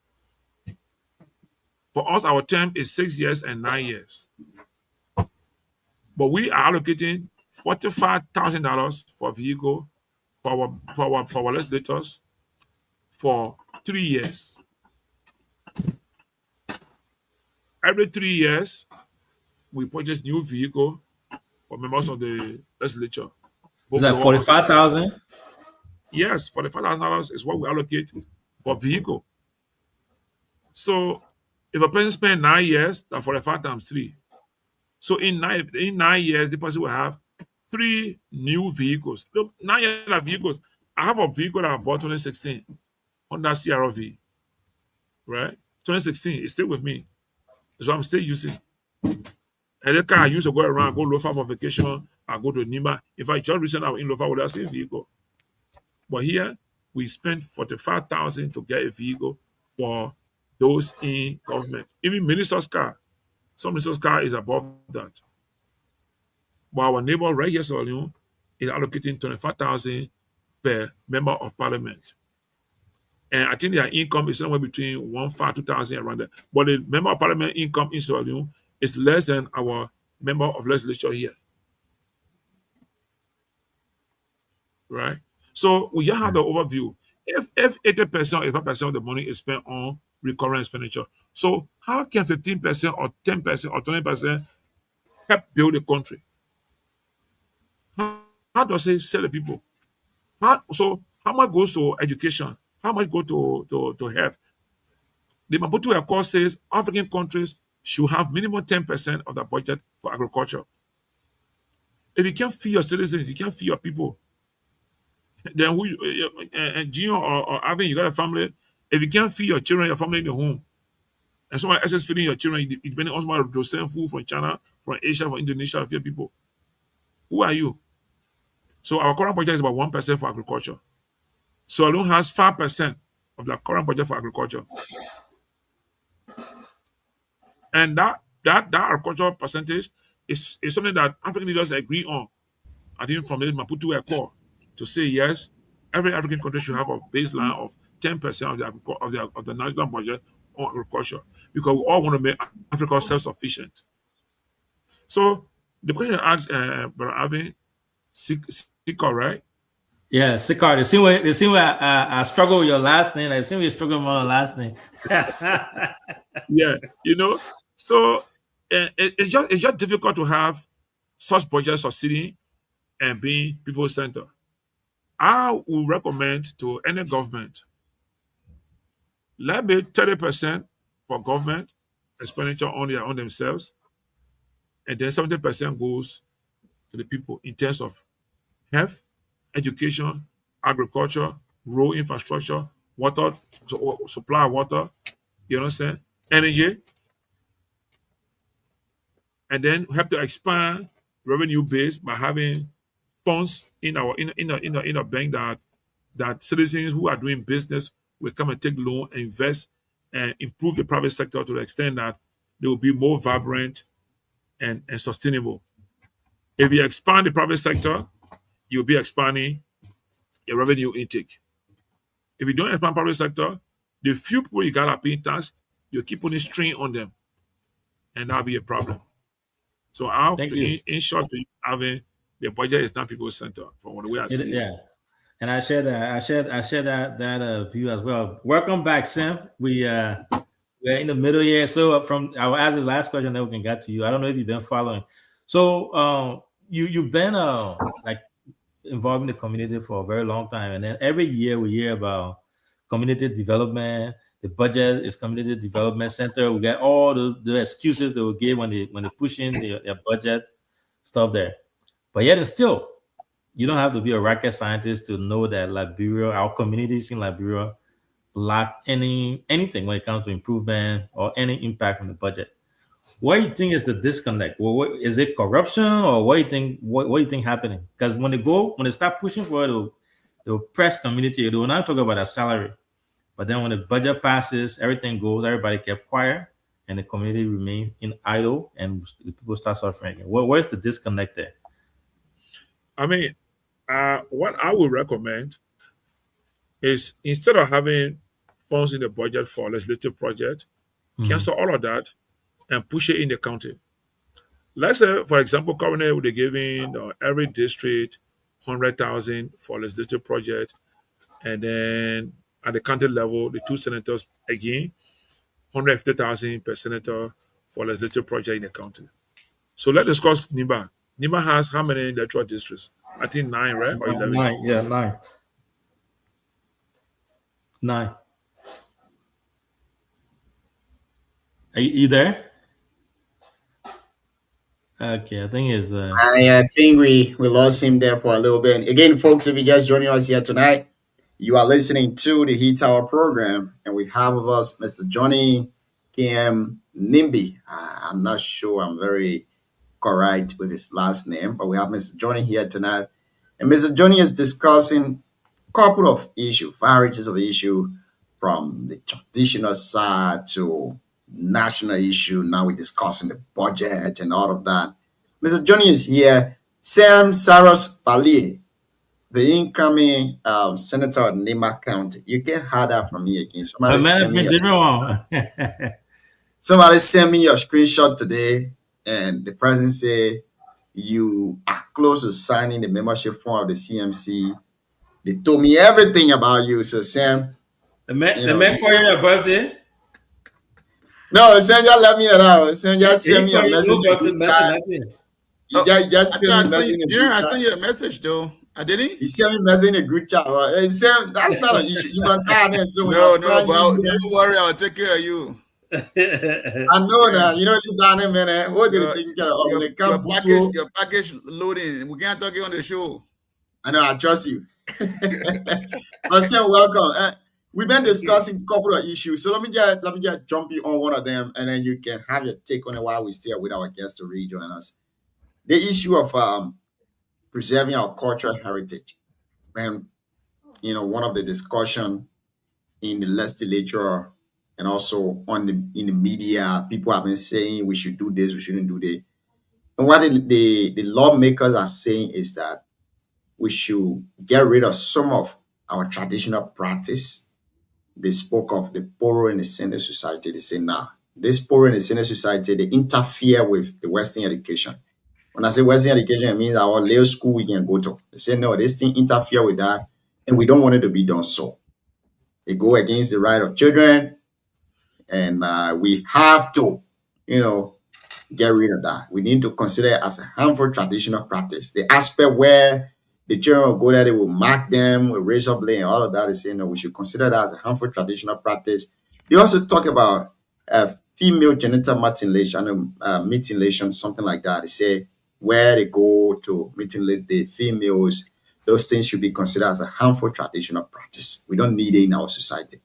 Now, Mr. Johnny was here tonight. He said, no, what we need to do is let's sit with the traditional people. Let's sit with the community leaders and let's share ideas together.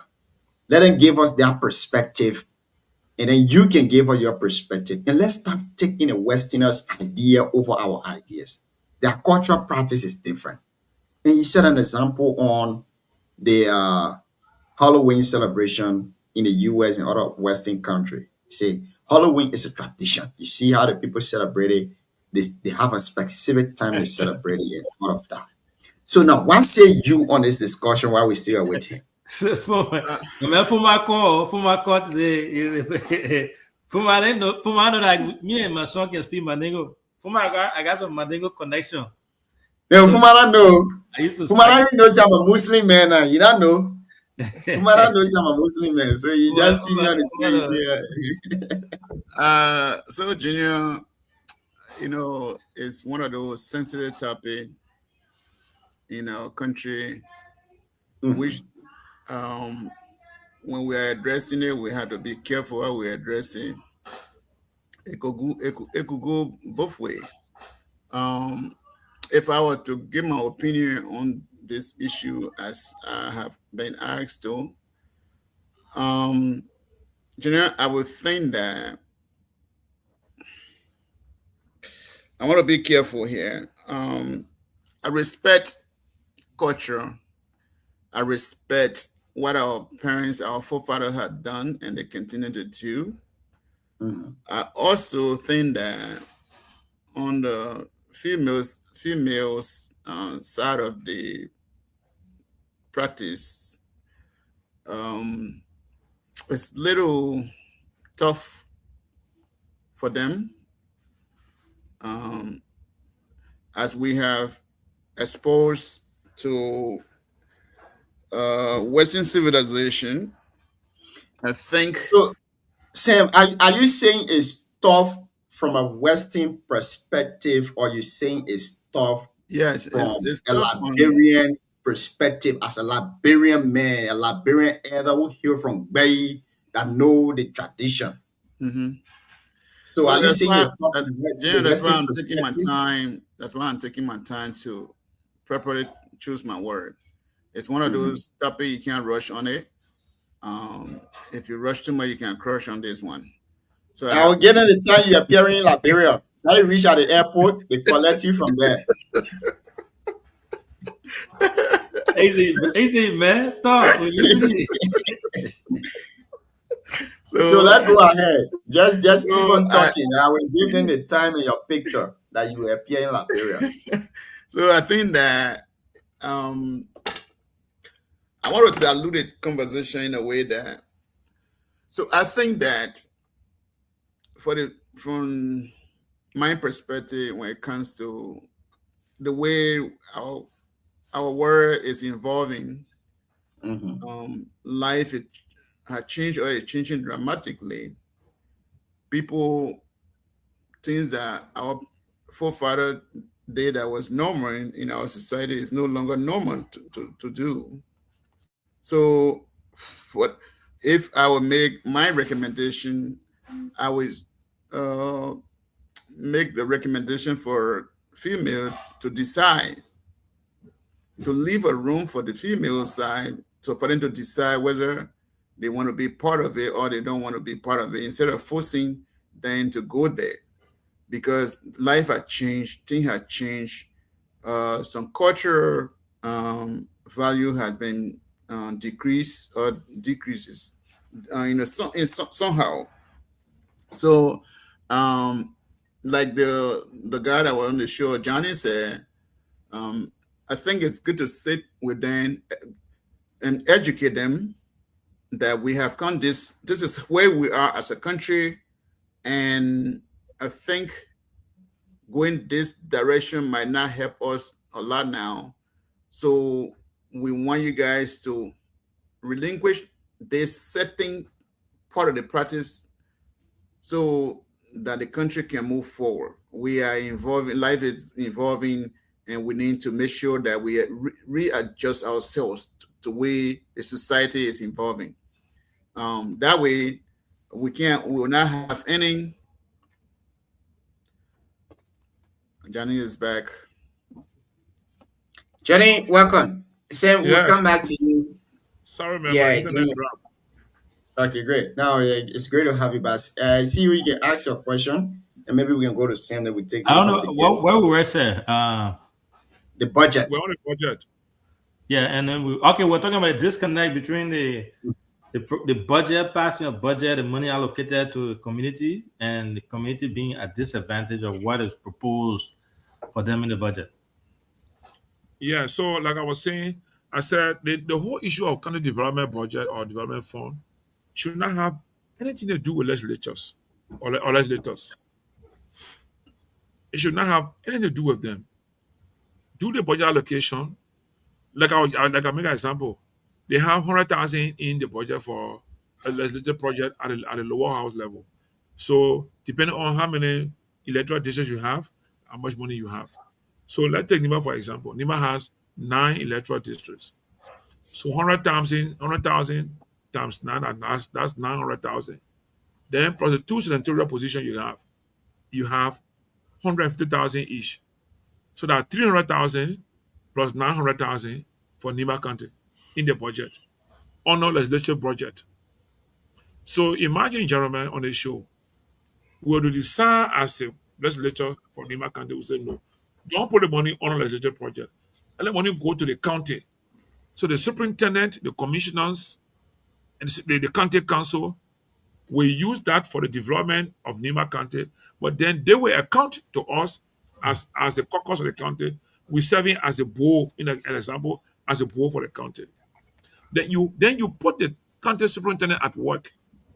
You give the county superintendent resources to work. But if you will say, if that is not done, how now can the budget serve the people of Nima County in this case? Let us call Nima in a case study. So 300,000 plus 900,000, that's $1.2 million for Nima every year. Right? If that comes from the government, straight to Nima County budget and Nima County account. The superintendent and his or her county leadership are responsible to do the development work of Nima County. And let's let's see Nima County has social money from Asla Mita, I think $1 million or 1.2 billion, whatever they got from Nima County. If you add that to my proposed 1.2 from the national budget, it might be around $3 million to $4 million every year. You don't think the superintendent and the county leadership will be able to put that money into use, and it will even fast track the development in terms of infrastructure, in terms of education, in terms of health, water, energy, right? You don't think that can fast track Nima County development effort? But if you put the budget on the legislature, they have a lot of influence on what should happen because they wanted to go, because then they were going in the district, and some of people in that district to discuss what they want done in that district. They want hand pump, they want the other pump. Those things will not be anything better for the county. But if the county development office for the county does the development plan for the county, for example, because I want my background, I got a master's in regional planning, right? If you decide to look, our development office of the county will do the Nima County holistic development plan, roads, education, health, energy, water. Do a holistic plan in Nima County. Let's say the whole plan of Nima to big Nima County to be fully functional with all these business services is up to $1 billion. And if we are sure that Nima County will get $1.2 million every year from the budget based on the way the budget is arranged, plus the 1.5 or whatever million that they got from Aslamita annually. You don't think Nima as a corporate entity or Nima as a statutory entity can go to any of the banks in Morovia and take a loan of even 5 million or 200-300 million to invest it into Nima County development activity that will even grow Nima County economy to the extent that you will raise revenue and pay that money back to the bank? No, if our leaders are thinking about the people, this can be done easily. And I tell you, in 5, 10, 15 years, Liberia entirely will be transformed in so short period of time. But because our leaders, the people that we elect to be our representatives at the level of the Senate, level of the representative, level of the presidency, and those that we got are serving as ministers and things, they don't have us in their priority in terms of planning.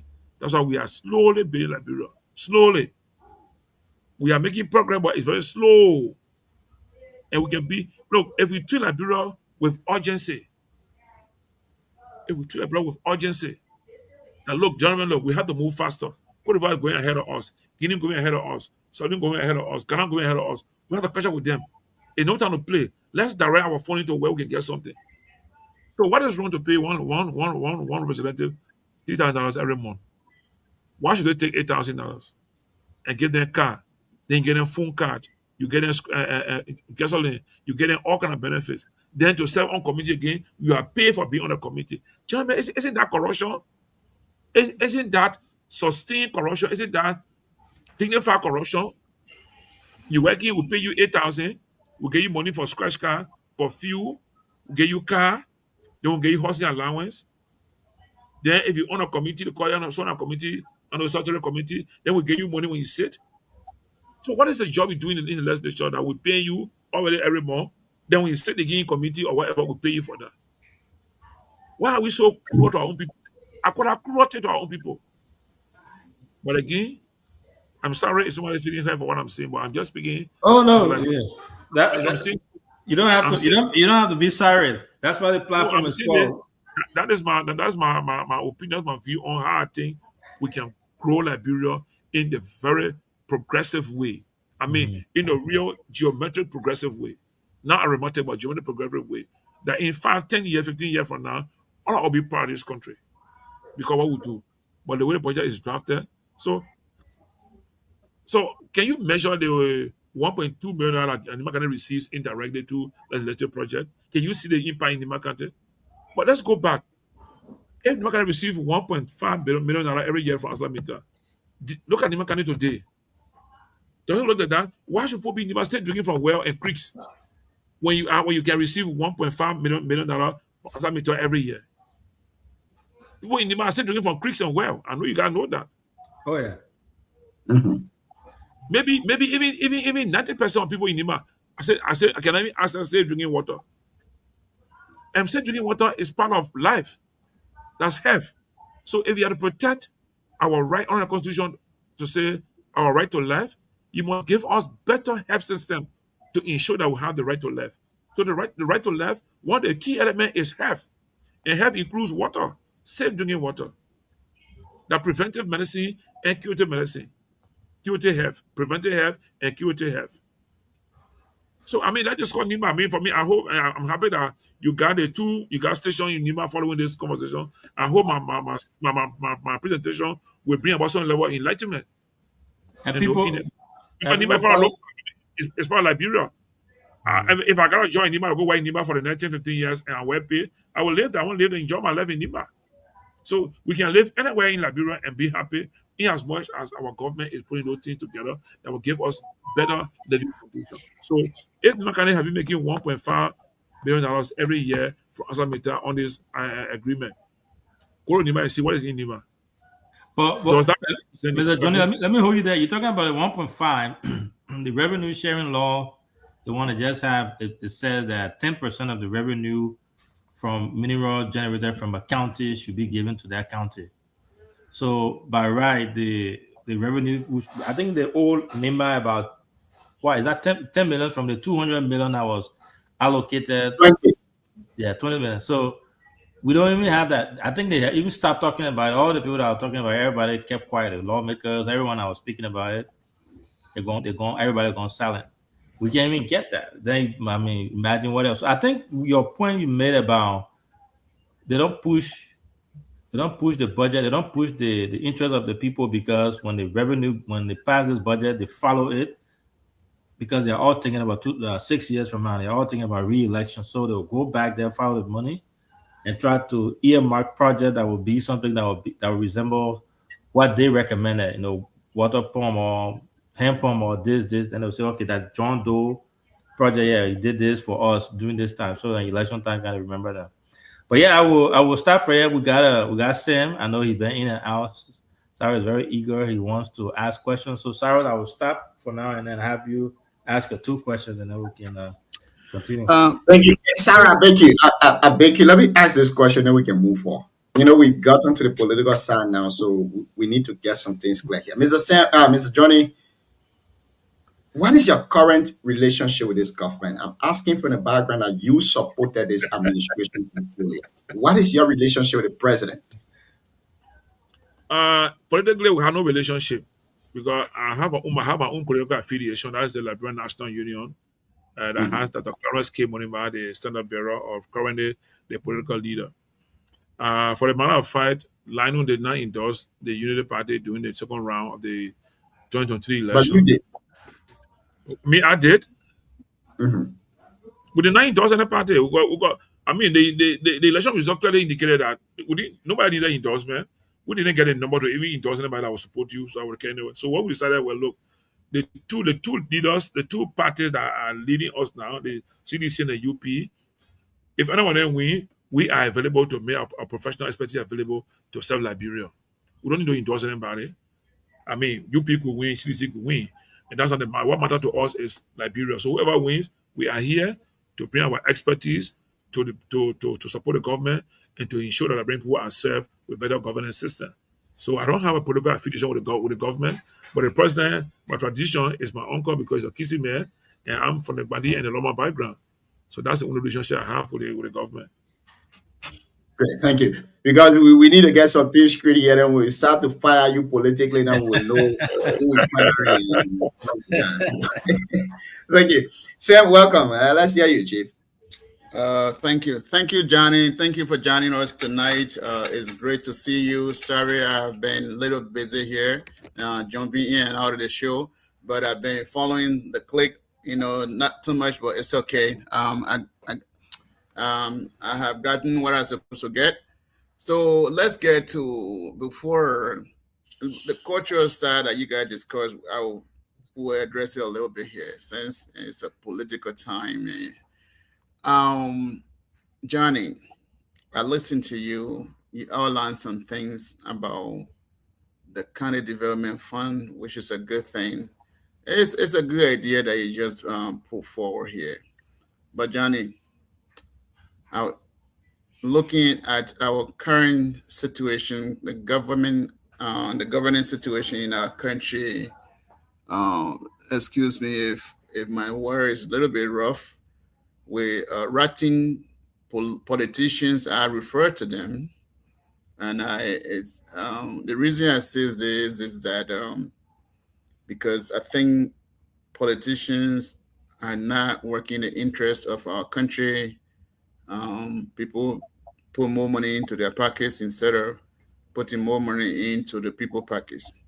So, do you think logically, do you think democracy is really good for Liberia at this time?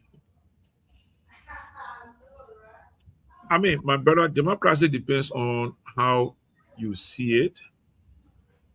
Because the way it's defined in this into its pure context, government by the people, for the people, and of the people. So if you expand that, yes, of course, democracy is good for Liberia. It's good for any society where you have participatory governance, participatory involvement, into how the state is governed.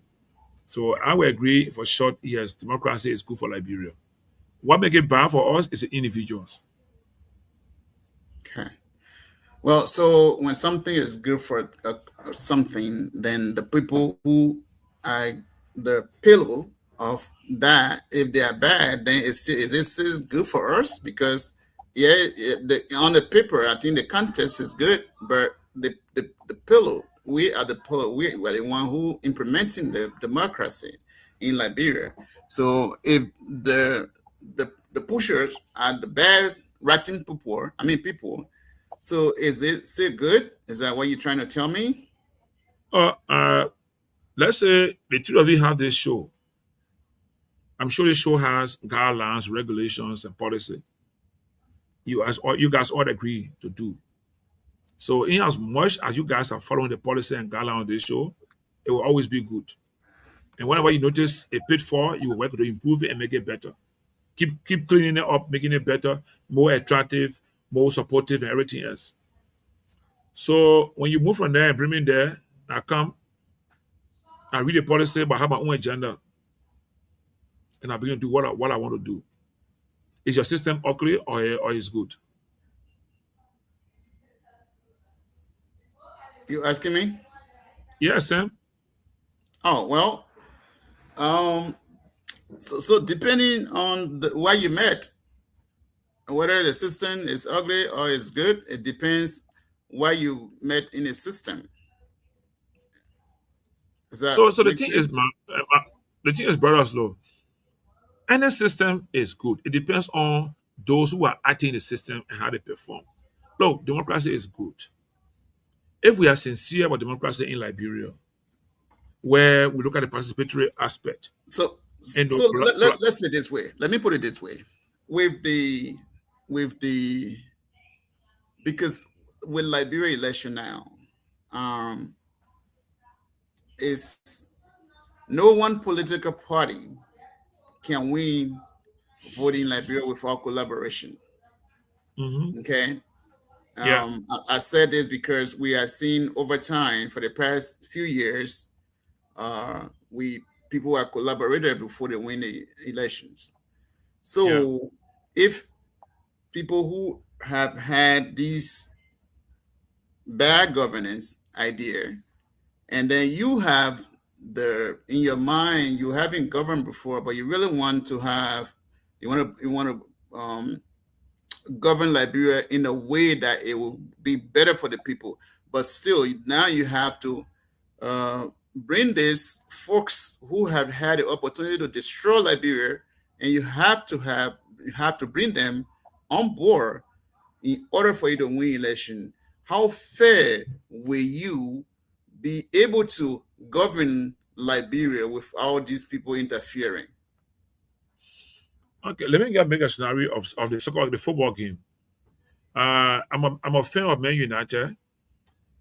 Previously, Man United have a Yeah, very bad. good job. Good. You are the fan of the best team, the world best football club. So let's go to Man United.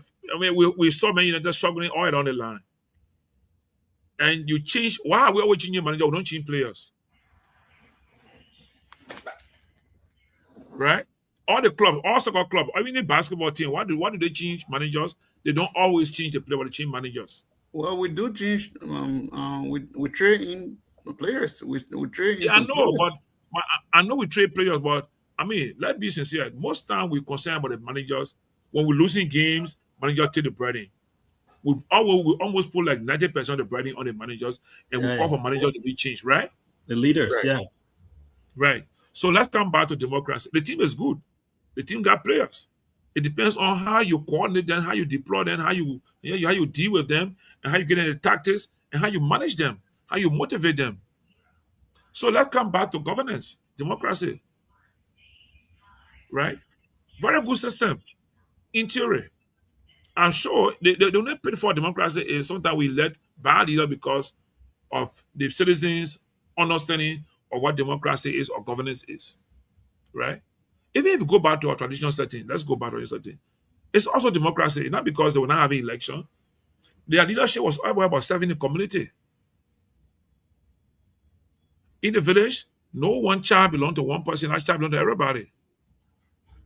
So if I'm in town and if I'm in the village and I see the child doing the wrong thing that is not good for the community, I'm not going to say because I'm not my child, I'm not going to discipline him, I'm not stop him. And the community agree that every adult, every parent is responsible to discipline or chastise a child that's doing the wrong thing. And the leadership of the community is responsible to ensure that the community is safe.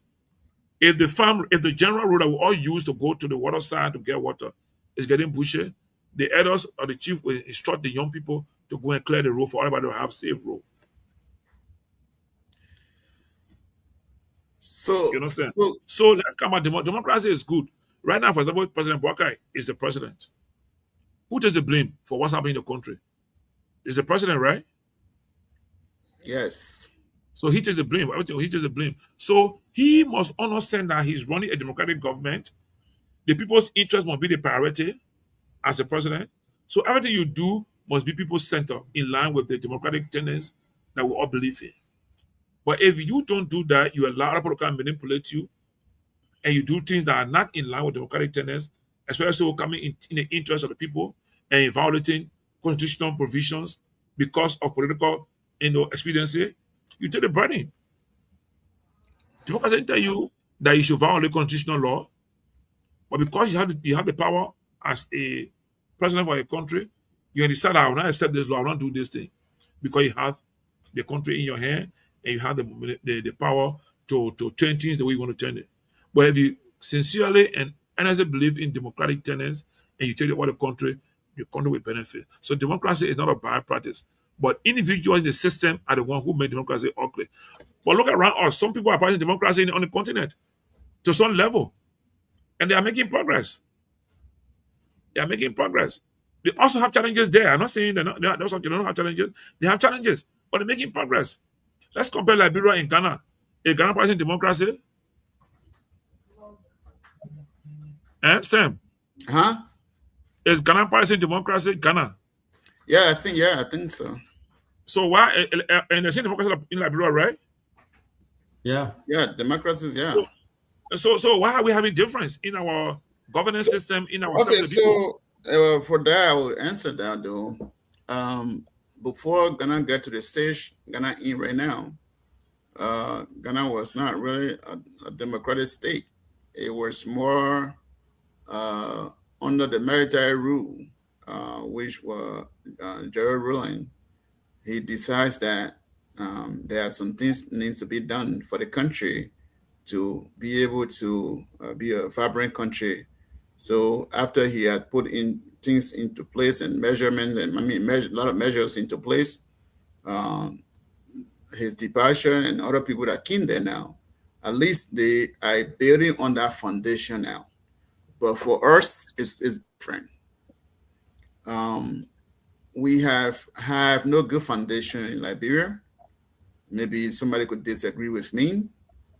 Starting even going back from the 1847, the freedom seeker who came to Liberia, they didn't lay a good foundation for the country. Um, First of all, they came from a country where every road, every building here has number on it. They built something. They didn't numbers them. There's nothing. So the country is just upside down to me. That's my opinion, and I see it as a rude society, and it's continuing today. So the reason I ask that question is, who could really change that mentality that Liberia can be a better country? Even before the war, Liberia has have these challenges, and now from the war, after the war, let me say that way, we still continuing with the power. So it's just upside down. That's why I was asking whether is democracy really good for Liberia at this point of our time. And So what we need for Liberia, we need an ethical leadership for Liberia. Ethical leadership. expanding a little bit. So a leadership that is concerned about its people, that will be about transparency, accountability, and more participatory, compassionate government, compassionate leadership. That's why I can start. But I mean, we can talk more about the ethical leadership is important. So if you're ethical, you want to set standard that you got to live by. You set a standard, you got to live by that as a president, as a leader. When you follow those standards that you set, your follower will follow. Your follower will follow your standard. If you tell people that we don't want this, and this is why I want to run my government. Let's say, for example, let's come out to the budget. A President Barker draft budget is going to legislature has indicated that 70% will go towards the people, and it didn't include any budget for legislative projects or anything that will do with increasing salary for legislators. Look at the speaker right now. There, the speaker budget, office budget for entertainment is $500,000. So entertainment refer to what? Jolly Right Jolly? now, like you now, if you can't visit him, you go for some dinner or break, whatever you spend on entertainment, right? 500,000 is allocated in the budget for the speaker office for entertainment. Should we be doing that to ourselves, to our people in the kind of manner when people are saying drinking from open water, open wells, and creeks in the country? When children go to school, their classroom, look right in Sokopa, when you cross the St. John River, Sokopa. I was there last year for a work. I want to go do some work there. And I said the school that was built in, I think 2010 or 2013 by government, elementary school in Sokopa. If you got anybody nearby, we can let them go Sokopa and do photograph of the classroom and share with you guys. Right in Sokopa on the main road. I say, where is in the bush or on the main road, Sokopa? Go to the school, go look at the classroom. No sitting capacity. The children are clustered up like sardine in the classroom. And you're giving a speaker office $500,000 for entertainment. Does that worth it? Isn't that destruction? So Johnny, this is where I was coming Is that from. ethical? I think it's stick though. Johnny, so this is where I was coming from. CEO, sorry, this is my last stuff. This is where I was coming from with whether democracy is good for us. Because, Johnny, I never see a country, like a small country, where ratting politicians, a so-called Okay, you got vice president for Nima. They say running politician. so-called lawmakers will be making thousands of dollars, where military will be making nothing, police will be making nothing, nurses nothing, Teachers and nurses. nothing. So again, when I sit down and think about Liberia, and what comes to mind is democratic governance is not good for Liberia as we move forward. Even I'm told that you are one of the partisans or one of the officials in the declaring party. Is that correct? Yes, correct. So quickly here, so I turn to my other CEO and engineer. With everything that Liberia is going through now, we got all these bunch of parties, everything coming up. what would Dr. Clary Monenberg do different than this sweet word that we are heard for years? Then all these good presentations on paper, Liberian may say paper on paper. Well, you're jumping ahead of our question in there. So that's I'm our sorry, topic. G. So if you get no topic to discuss, just say my question finished. But don't jump ahead of our thing. I don't know what you. I don't know let me ask you, Cyrus. Okay, I will leave it here. When you say ratting politicians, are you referring to all politicians in Liberia across the board, including the ones that you just said you have been supporting, or the ones that you held to high esteem, or selective? When I use the word ratting politician, I refer to people who are just taking money and they're not looking after the citizen of the country. If one falls in that group, yes, then do you care to call us a name? Say you want us to turn it into no, Jim, wait, and then Johnny, please, 1 second. So, do you know of any politician? Do you have a certain group of politicians in Liberia that you believe are doing well, are trying, are striving? It is difficult for me to say this person is trying and this person is not trying, because I mean, overall, CEO, on a serious note, I look at the average. Who is performing? Who is not performing? This person is trying. The number is wrong. I don't know. You said call a number right there. Sorry, Sam. Let's hold you that. Good evening, Mr. Gonglo.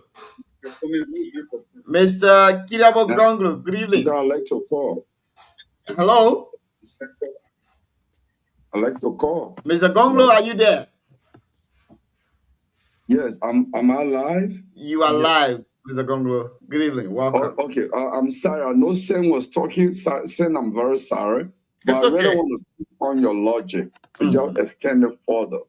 And if Johnny can make a comment on that.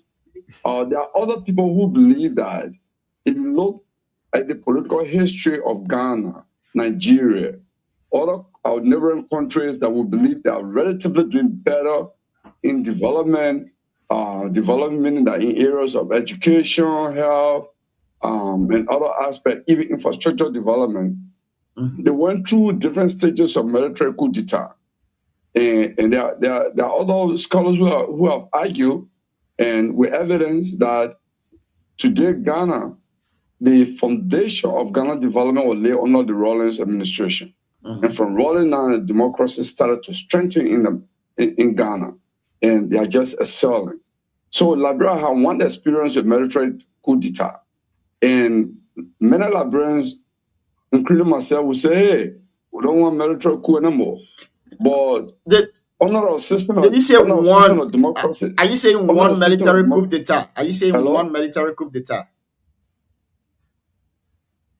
Are you asking me? Yeah, I'm asking you. You said Liberia have gone through one military coup d'etat. I just wanted to make a clarity there. Are you saying one military coup d'etat, or have been some other coup d'etat before? Oh no, it was just Summer Kayado. That was a successful one. Okay. You know, so we have one military leadership. That's what I actually meant to say. Okay. One military leadership, right? Yeah. So others say, hey, there are others who argue, including me, that if we were to juxtapose the infrastructure development and other progress made under the Doe administration, and mirror that with what has taken place under post-war democratic system in Liberia from 2006 to present, maybe Doe made more development in Liberia than the democratically elected leaders, right? So where people, like Sam was saying, there are so many corrupt leaders who get elected.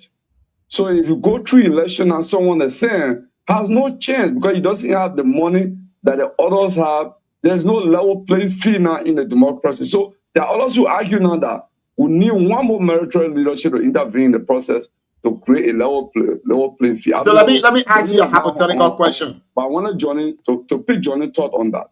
Okay, let me ask you a hypothetical question. Will you support any military leadership in Liberia? I can say that I'm not opposed to military coup d'etat necessarily, but if you are going to be a military leader like Captain, like the late Thomas Sankara or Traore, Ibrahim Traore, if you're going to be a military leader like that, then obviously I'm not going to be opposed to you. If you're going to be a military leader like Jerry Rawlings, obviously I'm not going to be opposed to you. If you're going to be a military leader like the late Mohammed Murtala of Nigeria, then I'm not going to be opposed to you. You know, Like so Paul Kagame or that's how I Rwanda. will answer you. I wanted to give you one name there, Paul Kagame of Rwanda. He took over through military coup d'etat, but he has actually improved the country. So thank you, Mr. I Cleveland. I got a different view on that. On what Mr. Gongo said and what Sam is also pushing. So I don't think Liberia's problem will be solved by that with necessarily a military coup d'etat. I don't think that's our problem. The problem that we face as Liberians is societal base, the people, the mindset, the Liberian mentality, right? So as Mr. Gongo rightly said, that we had Samuel Kanyando that came, right? We tried it before. He came, he did that. So what went wrong? It was the same Liberians that fooled him, gave him wrong advice, and we went to where we went. So why do you think a different person will come over and do a coup d'etat and then not result into the same thing? And let me give you an example. You know, my son, when this people used to say before, I think Cyrus can also confirm this. Before the quote unquote indigenous sons started taking over Liberia government, the house, the both houses and stuff. It used to be, you know, they say Congo people, the people doing this, the people doing that, the people doing that. The people they are treating our people, do you know all the stuff, right? Guess what happened? Look in the house there and see how many people we have there, who all we have representing Liberia now.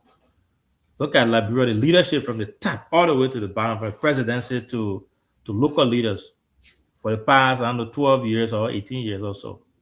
See how many people we have there or who we have representing us. The people who have there, they are the Gonkanos, they are the Seeds, they are the people, they are the same people who are representing us and corrupting the system, right? So who are you going to bring in to do the quote unquote military changes? It will be the same person. So bringing another say or bringing another, you know, different person from a different part of the country to come and take over militarily will not solve the problem. Our problem is ourself. Liberia's problem is Liberia himself. Until we can face up and try to address it, it will not be changed. Gerald Rowland did that because he has love for his country, because he made that sacrifice for the country. All the names that he called, all those people made the sacrifices for their country because of the love they have for their country. Until we can have a real leader who has genuine love for the country, I don't think that the type of leadership or the way in which you come to power would make any changes. If you bring a man as a military leader, what do you think he's going to do based on our history?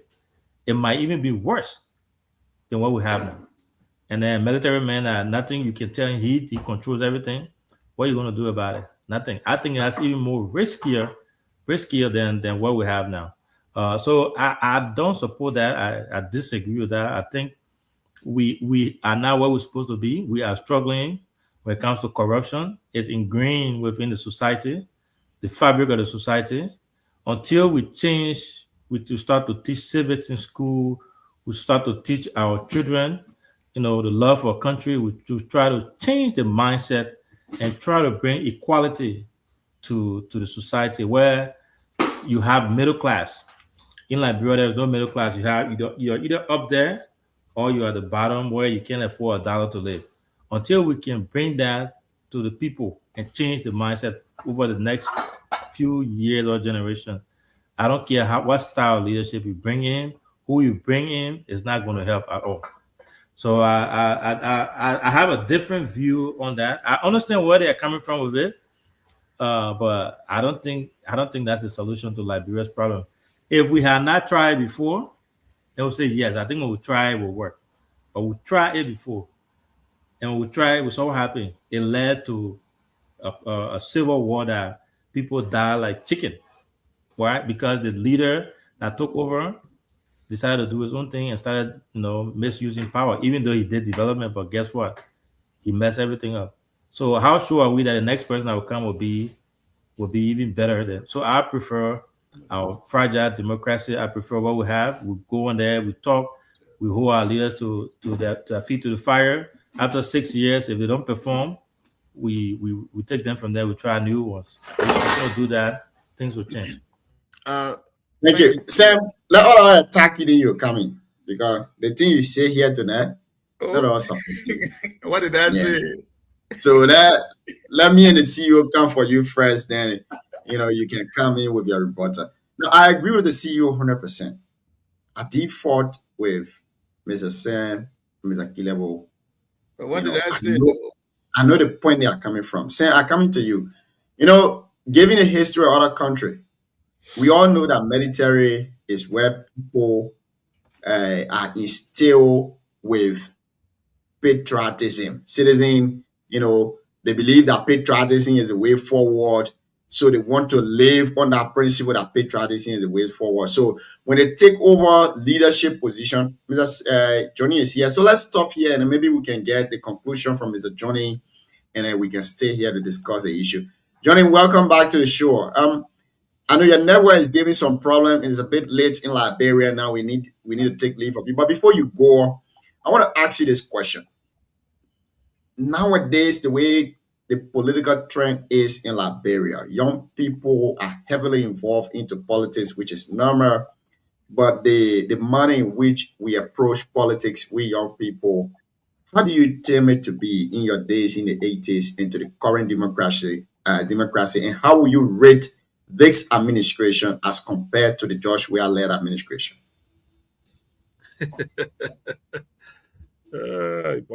So, I mean, in the 80s, I was young, so, but I used to be interested in politics. When I'm listening to the radio, one thing my mother did for me was that she made me train to listen to radio in the morning. So Okay. I can remember 1985 coup. Before the day could end, I memorized my whole speech. I could say, if I memorized a speech, I memorized in the way that I try to speak in his tone. 1985. And I was almost killed on that day as a young man, innocent. The show is too long. I can't put it here. So let me just step back. In the 80s, the way it was in the 80s, the kind of energy now the young people have, about politics is right now is more active than in the past, than in the 80s. Because will you compare the active being positive, active, or negative active?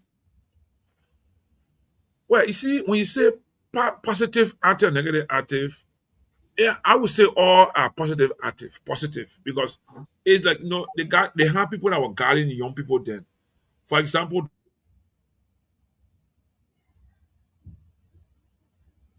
Yeah, we actually need to take leave of our guests because That man is darling, man.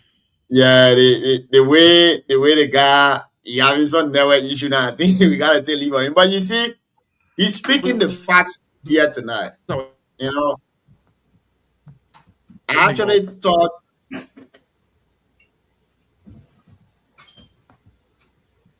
I was going to be one of our Nima politicians. Okay, thank you, Mr. Johnny. Welcome. yeah, man, I'm sorry, man. The internet is so bad today on my end. Normally, Yeah, it's not like let's that. get your take on this, and we can get your parting comment. Yeah, I hope we'll have come back here to talk more about this. But I mean, Mhm. frankly speaking, politics will be progressing. It will always progress. The way it was in the 80s, we don't expect to be the way it will be today in today's new dispensation. It will always progress, right? Always go. But in the 80s, we didn't have many political parties. In the 80s, we had like one. In fact, no party at that rate, and no party up to 1985 when we had the NDPL, then we have LAP, then we have UP, YS, LUP, Grep Moller. And even though I was young, I was not very active in politics. I was young, and in the 80s, 85, I was young. So I didn't have Okay, much. Liberian Action Party. Yeah, Liberation Action Party, LUP, NDPL, and then UP, Arabi and Kesali. And those are the 4 or 5 parties we had in 1985. And then back up Murphy, they have party too, right? UPP. Then we have LPP too. Okay. So we have about 7 or 8 parties. But by then, those party leaders were much more politically mature. They were already of age. They knew what they wanted and things. Because Kodak was an older man. Barker Murphy was also not very young anymore. Tipote was not very young anymore. Jackson F. Doe was an old man too. He was not a young man. Like today, we got most political parties now are led by people in young, very youthful age. So they were mature to understand and hold on things and knew how to approach issues when it comes to national politics and other issues. Today we have almost 30 parties in the country, which is good because then, like our colleagues will always say, we fought for multi-party democracy in this country. So it's a plus that today we have 30 or more parties. And now I'm hearing that people are holding meetings in the background now to see how they can narrow it down to 5 or 6 parties whatsoever. But all of that is part of the beauty of democracy. We keep having new party. Today we had a new party program, PAP, right? And Sir Joseph Party today had a program. So before 2029, we expect to see more new party being formed. Now today we have CMC. You understand? So we keep having more parties. So maybe by 2029, we may have 50 parties in Liberia. And maybe every town or every clan or every family will have their own party. You're sounding sarcastic. No, I mean, but the way we see it happening, my brother, they will see it happening. They will see it happening. How we start projecting? Because we got parties now being formed based on all kind of ideology. You know what I'm saying?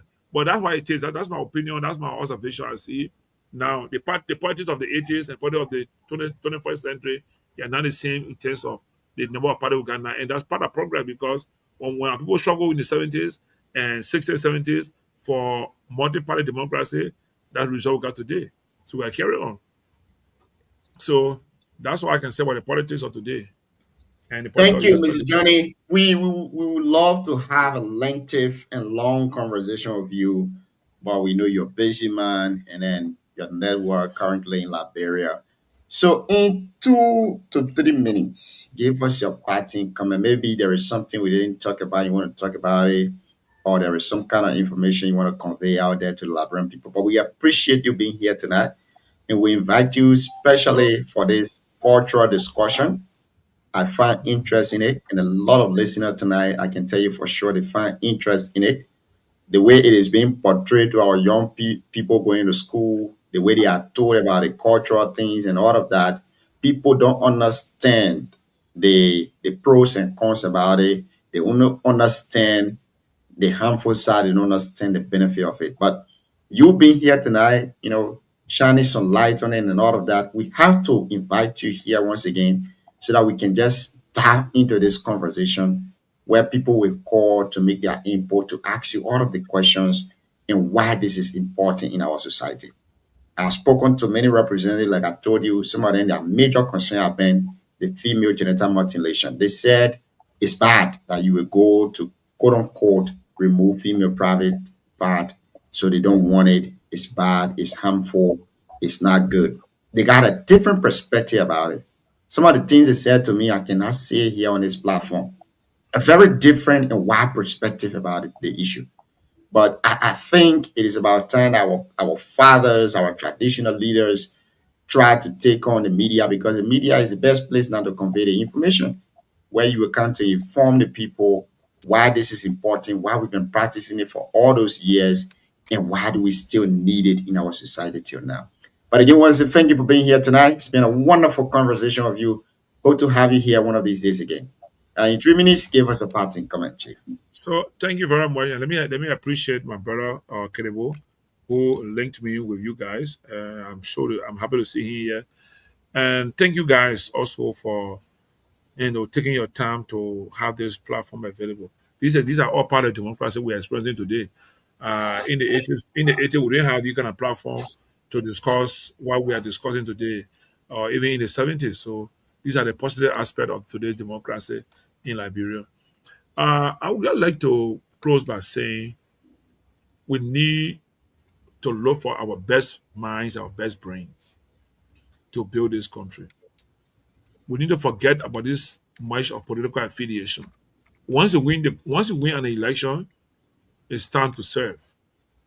And by serving, you need to look for the best people you have that God has given you in your country to help serve and do the best. I know people say political reward is not in heaven. Yeah, but if you're not qualified, we cannot make you a leader, and you cannot play a part that doesn't fit your qualification. And that's the error I see in the system. People in position don't even understand what they should be doing. You know. So my appeal is to build this country, we need to divorce ourselves from this extreme political affiliation that almost tend to be hate. You know, I have an example when I'm saying some things that I see as positive from President Weir days, then all those in the UP start see me as supporter of CDC. And same thing when I'm saying something about that are positive about the new government, about the UP, then the CDC guys see me as enemy to CDC. So it's always and that's a bad practice for us. We have to identify the good side first of people. We have to identify the foundation that was laid by other governments so that we can sit on it and improve. Government is continuity, right? It doesn't mean because government is continuity. So, like this government, the power, I was so shocked. Everything they say about the past government is negative. They put bring the country down. The country is there. The country. I'm not you people. I'm not a supporter of CDC, but I don't believe that everything CDC did was wrong. I don't believe that CDC did nothing good in this country. I don't believe it because I see what's happening around. They may have done some difficult, some wrong things, something that was easier for them to do. They didn't do it on time and in time. But I cannot sit there as a Liberian man that have been in the country for the last, say I've been born and living in this country all my life, and say, oh, this government didn't do anything better. Everybody has done their best. You have taken over the power, remove this person and bring you there. Do your best. Don't waste time talking about this man, they don't do this, they don't do that, they don't do that. Come and talk, show all your juice. Tell us what you are worth of doing for Liberian people. If we keep wasting time talking about what happened in the past regime, you are wasting your own time. Wasting your own time. So we're not in about taking credit. Oh, I did this. No, no. Serve the people of Liberia. We need to address the issue of education, the issue of health, the issue of road connectivity, the issue of energy, the issue of water supply, safe drinking water. So the people concerned. They're not worried about who did or who didn't do what. Come do your part. You got 6 years. Change the dynamic for us. So thank you guys. Thank you, gentlemen. I'm sorry we didn't have good conversation in the last minute because my internet kept going on and off. But I hope in the future I will have a better internet service here and then we can have a lengthy conversation. So thank you. God bless us. And in the words of the old man Payman from Campley, he said, God for everybody.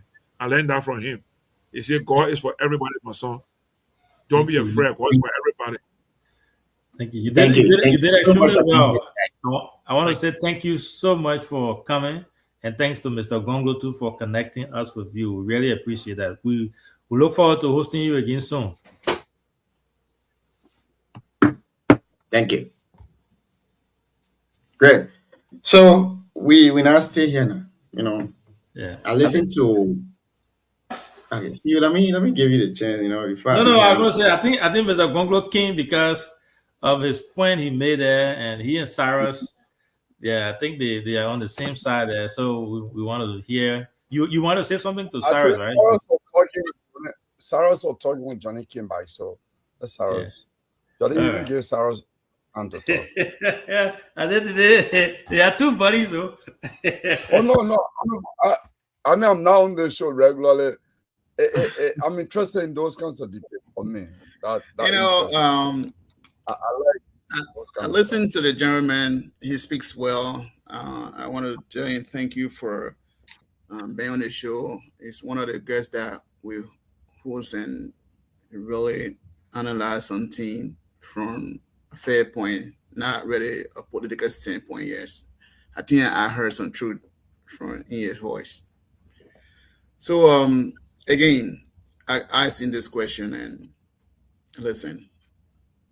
I understand it's tough to discuss some sensitive issue. But I think that our country is at a crossroad. Um, we where we are now as a country. Every time I say that, it just I think about Liberia. I get a little bit concerned, and how did we get here?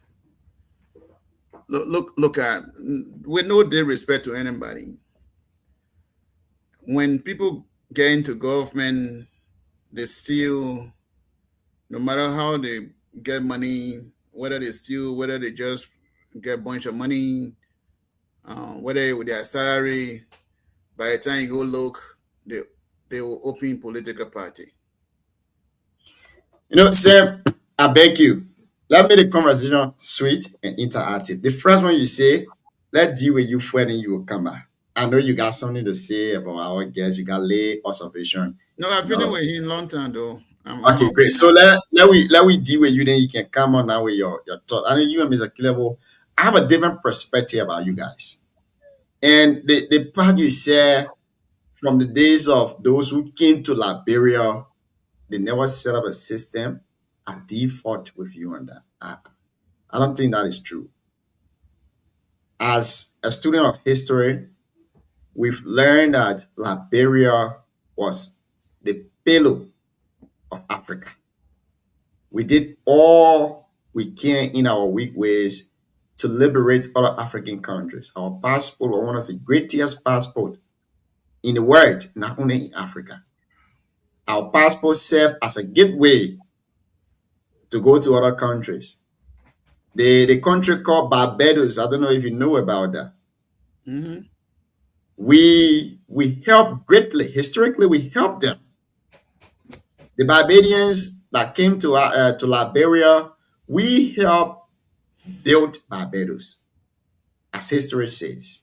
So if you say, Liberia, from the day our ancestor came back, we've not set up any system, I default with you on that, because Liberia was a site of ventures. Liberia was a site of tourism. Liberia was a site for vacation during those days, and you know about that. And where I want to agree with you is that from 1980, I don't know whether it was William Howard Tubman or William V.S. Tubman, the coup d'etat, there where Liberia began to get terrible. Liberia began to get terrible from the point where we say we need a multi-party system. There where Liberia started becoming terrible. We didn't understand what multi-party system was. All we thought was, we needed inclusion. And the inclusion today, that's the result we see in the legislature. That's the result we see in the Senate. That's the result we see in becoming president. I don't know if you agree with me on this, but if we had only two-party system, where one will go and they will tell you no, because of your background, you are ex-convict, you cannot be on our party, and they reject you, you will not go there. It might seem like an injustice to you, but to them, they are saving the party, they are saving the Liberian people. But you know what happened now in the multi-party system? You got folks who participated in the war. They are proud to say, yes, I fought the war. I confess to my sin. So therefore, I owe nobody any other thing. And they are free.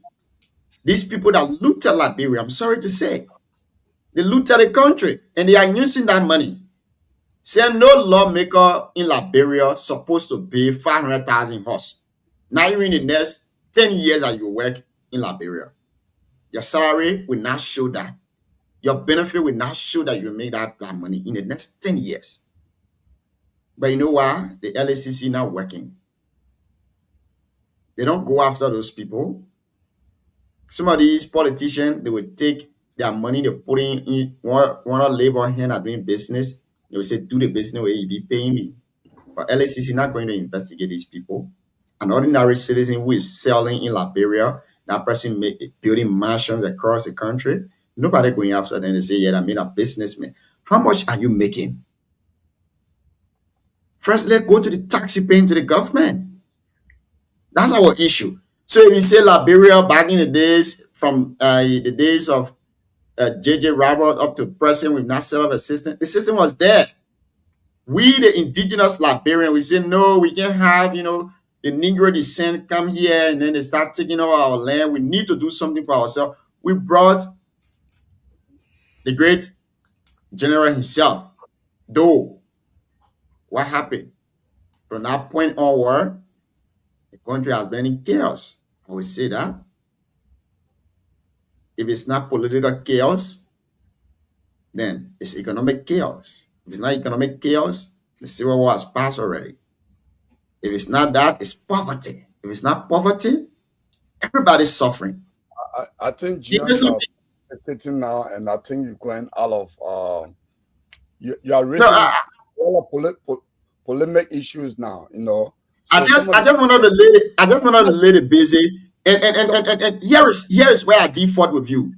But you see, you are laying a false foundation now. For example, the argument, the counter argument to saying that, about not having system, your argument that, the native people came, they said they're not this, and where we.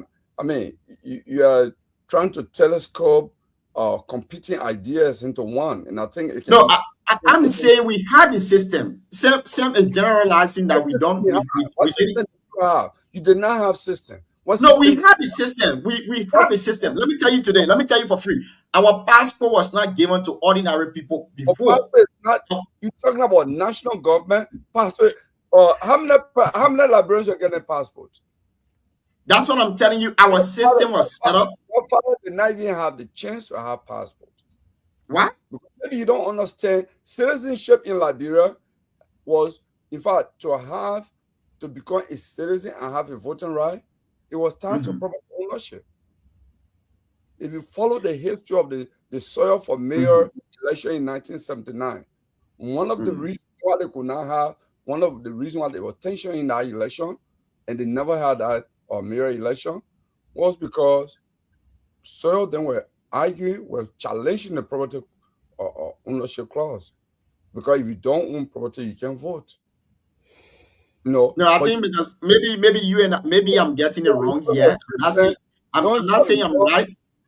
But don't just lump the whole idea of system together and say, I'm saying we have system, but where you're saying property ownership was the baseline of voting, I'm not saying I'm right, but what I learned is that before you take on any other administrative role or position, to be a head, you must have a property. That's what I know. But as an ordinary citizen, you are allowed to participate to vote, but not to be the leader. For example, you cannot be the city mayor of a city when you do not have a property in that city. That's what I know about. And that was the policy that the people were basing on that time. But now, take for example, how many outside, I will give you a typical example when I was in Cyprus. So let me give you a typical example. When I was in Cyprus, I know folks who came from Ghana, from Nigeria, because they were ex-con in our country. They were not allowed to get passport in our country. They came to Liberia, they got the Liberian passport, and they traveled to Cyprus on that Liberian passport. Several times when they commit any other issue, and these guys are the drug dealers. When they do any other thing, they will say the Liberian community in Cyprus. The Liberian community in Cyprus. The Liberian community in Cyprus. Knowing fully well that the Liberian students there, they are not even brave enough to do that. So the system was there. In my opinion, we had a system. That's where we had the Ducal Palace today, the Hotel Africa today. The system was there. And these buildings were built because of those systems. The Barbados that we helped, it was because of the system that we have. Even the Ghana that we helped, it was because of the system. Ghanaians used to come to Liberia to buy goods to carry to Ghana. It was because of the system. So if you say there were no system, I would okay, so let me and you just waddle into this misconception, misinformation. I mean, these are historical facts, and you're trying to lump them as you're trying to present them as postulated as a statement of fact. No, it's not. They are not. They are not. Because first of all, when you're talking about system here, Gian, let's take our time and dissect this little by little. Okay, let's do it. Let's do it. Now, from 1847. Okay, let me be asking you the question small, then we go on. Let's start with the system. You give me away now. So first of all, before you ask question, let me just correct some of the last statement you made. You see, passport scandal is corruption. So you don't link corruption to the issue of the occurrence of corruption in one administration. Then you say, oh, because So what brings about corruption? there was so much corruption in the TWP government. In fact, What brings about corruption? They were the kings of corruption, right? What brings about corruption? What? What brings about corruption? Governance. It's lack of governance. Failed system, right? It's a whole process. It's a whole failed process. system. Failed system, right? If there is no check and balance in the system, if there is no accountability, because for example, in the passport section, every ministry has inspector general. The role of the inspector general is to counter on some of the processes, in fact, all of the processes in the various ministry, right? So the issue of passport, the inspector general for the Ministry of Foreign Affairs should inspect that. Should do maybe a quarterly inspection of all of the activities of the ministry and make report. That's why you are inspector general for the Ministry of Foreign Affairs, right? So if these things are not happening, and they were all, non-Liberians also got passport during the TWP administration anyway. We don't know the scope of it because it was a closed system. It was a system that was not open to people who were member of UBF or member of the settlers or those who were incorporated in the system already. So because it was not exposed, we are in a different era. We are in a social media, citizenship, journalism era now. So many things that people used to do way back and get away with it. You can do something in Complet today. I'm sitting right here in the United States, and somebody can just go live, and I know right away what is happening in Complet. That was never the case. So today it's easy to expose something, weaknesses in the system, or expose weaknesses in the governance process. It doesn't mean there is no system. But for me, the argument I made, not that I am a proponent of coup d'etat, but I'm also open-minded on this issue. That I'm not one of those who subscribe that the occurrence of one bad event should nullify the possibility of good one happening. If we argue that way, we have had bad leaders who have been elected through democratic process.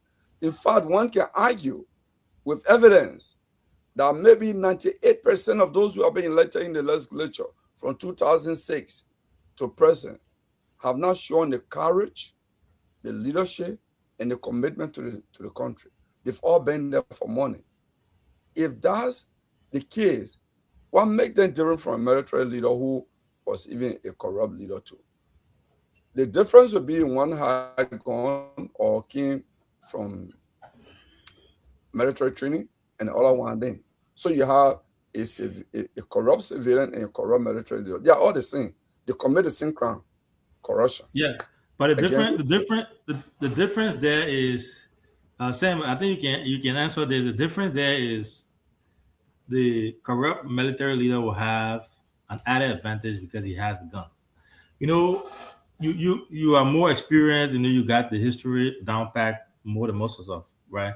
But when we look at Liberia, the society that we have in Liberia today is going to just mere politics in Nimba alone. Let's forget about other part of the country. Nimba alone, you see how people are going after each other.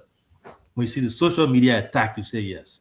And this is exactly what happened during the war. The hits, you can see it lingering all over the place, vivid all over the place. You don't even have to ask questions.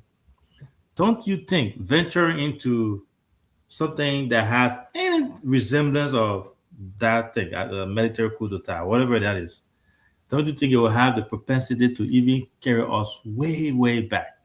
Because I don't think Liberians. Sir, Alvin, I'm calling you, sir. Let me be clear on this. You see, the Nimba situation is no different from other countries as well. For your information, I mean like what? The Makoma River Union or chat room, I'm in Lofa Youth chat room, I'm in another chat room, the BKS chat room in Lofa, or in Bon County, the National Association of Bella and Bella speaking people, a chat room. Grandpa. So many different chat room in this country chat room, right? I have friends who put me there and I follow. So Nima is now an exception, right? We know more about Nima because we're from Nima. But in terms of anger, the level of anger, the way people do politicking in Liberia, this is all what I think. But to conclude, our leaders set the tone. Our leaders set the tone. Look, to even conclude that Liberians are just bad, I don't agree. I don't subscribe to the fact that Liberians are bad. Leaders set the tone. Look, listen.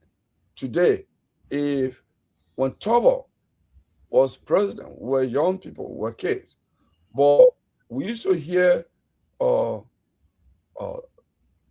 wearing it's a high suit. It's what everybody was wearing, right? Because he said it to everybody wanted to look like Tobo. Tournament. I remember my father used to cut my hair with a tournament star. That's how they started to cut our hair with tournament star. Because Tono cut his hair that way. So everybody was cutting the Thomas star, right? Charles Taylor Town, the way Taylor was dressing, the way Taylor was talking, most of the people who believe in Taylor started to talk like that, right? So leaders set the tone. So if you have a leader that comes and say, you know what, this country needs everything. I'm not going to build one single house for myself. I'm not going to do this. I'm going to live a simple life. Trust me, you have ministers, legislators who want to come and say, you know what, this is what our president is doing. We should follow our president's example. So leadership is very critical in the governance system because you set the tone. You are just like the father in the home. If you are a father and you're sleeping, then your child comes and say, hey, Alvin, you had a visitor. And you tell your daughter, tell the person, I'm not here. One message, you're teaching the child to lie. So we have to face that. Our leaders are corrupt. Our leaders are antagonistic towards each other. Our leaders consider disagreement in a democratic process as somebody attacking them, as somebody hating them, right? There's a particular leader from Nima on different platforms because I talk about this leader that, hey, the way you got your property, and the Liberians can lie. Somebody selling gasoline that the profit margin was not even $200 US a month. All of a sudden, the person gets in government, become millionaire, so the person a businessman, a smart business. Why you lie to people like that? What business this person was making? The person, when they first ran for election, what they filed the elections commission, I've been able to lay my hand on it. The bank account they reported, they didn't even reach $5,000. But they are multi-millionaire just by serving government. You say the person a businessman. It's misleading. And Liberians are good at characterizing people like that. So now you start teaching in college, you say the person a professor. Or as soon as you get 1 degree, or the person an economist. We're quick to give title, and people walk in the gas of being that person. Liberia is a country that just mislead each other.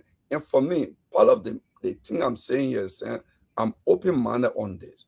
If you take Rwanda, Junior is living in Rwanda. Paul Kagame, he is what people call benevolent dictator. He does good for the country. Many of the citizens are enjoying. They get education, they have other things, but he also autocratic against his opponents, right? Take for example, Yoweri Museveni. When he came to power, he did a lot of good stuff. Towards his end there, he has become this delusional and what have you. You can take on Sankara. You can take on Ibrahim Traore. In every country, I'll end on this so maybe Sen can contribute. Every country, leadership important. In Liberia, when we look in Liberia, who in our history that we can point to and say, I want to be like this leader? In Ghana, Ghanaians point to Nkrumah. Nkrumah was a visionary leader. He said Africa needs a central, for Africa, the industrial, we need energy. So he started the Akosomo, the idea of the Akosomo. Then the idea was to link it with the Congo River, which can produce electricity to electrify the whole of Africa and even help Europe with current. That was the vision of Nkrumah and other leaders. Okay? So we quote Nkrumah, we quote Mandela, we go to Rawlings. Who can we quote in Liberia? Because our leaders have been, they have not been visionary, they've not been patriotic. What can we do? Even the common land dispute we're doing now, I've heard different accounts. Who in Liberian history, our leaders from 1847, we fought for the independence of Africa, the independence of Guinea, the independence of Sierra Leone. When this country became independent, this country their colonial master took part of our land. Has any leader in Liberia in peacetime gone to Ivory Coast to say, you got part of our land because this colonial boundary divides tribe? The French people took it. You didn't take it. You are our brother. Can we have an amicable settlement on this boundary issue? Who in our history have we heard, even through Roman, that they approached Ivorian leader, nor Sékou Touré or Stephen Saka Stephen? Zero.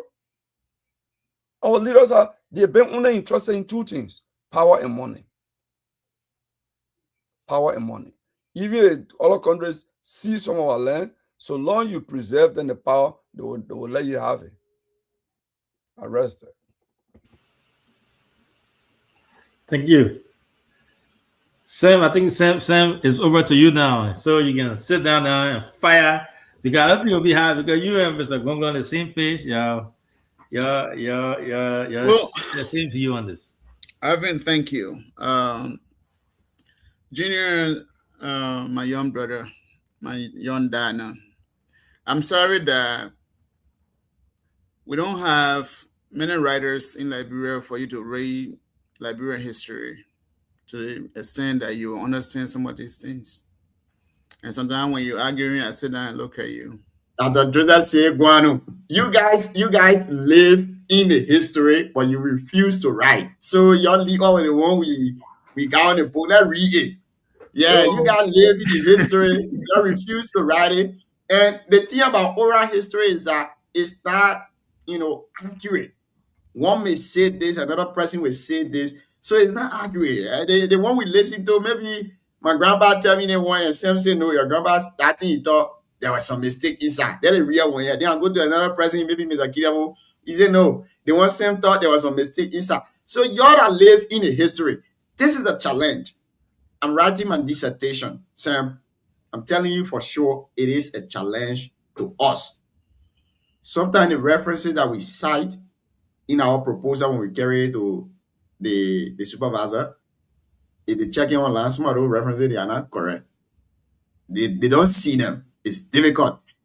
So they told us that we will be the last batch of Liberian students that we gave a topic relating to Liberia that they will accept. So any other student from Liberia that you will give a topic relating to Liberia, they won't accept it because they have no way to verify those information that you will be writing about.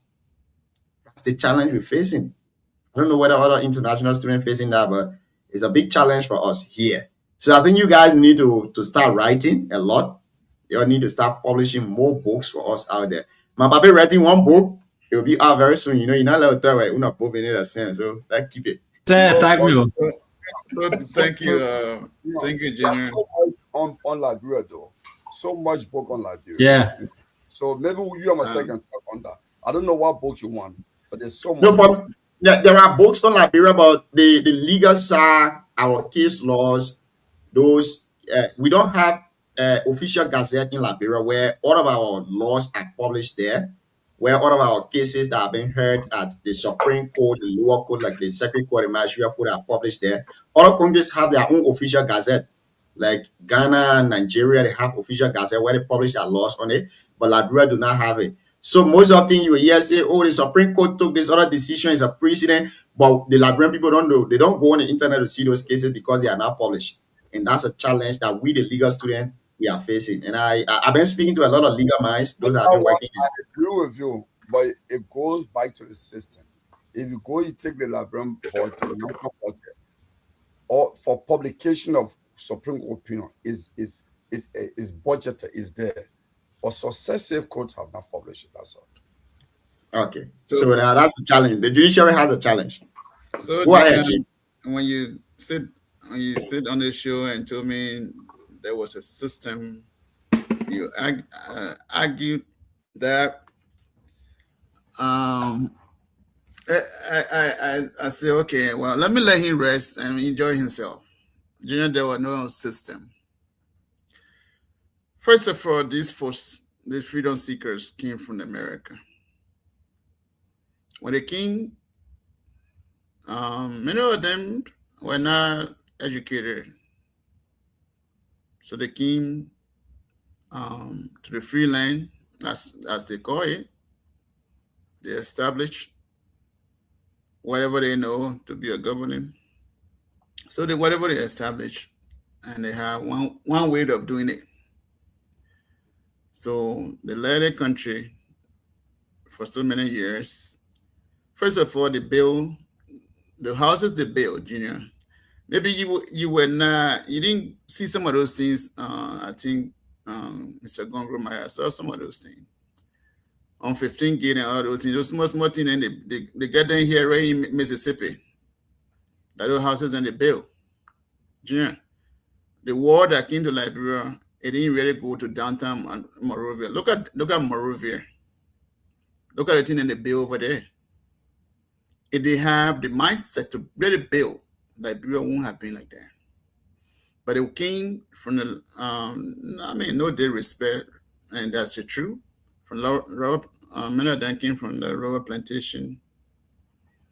Whatever they saw in Mississippi and many other areas, they came and built those things.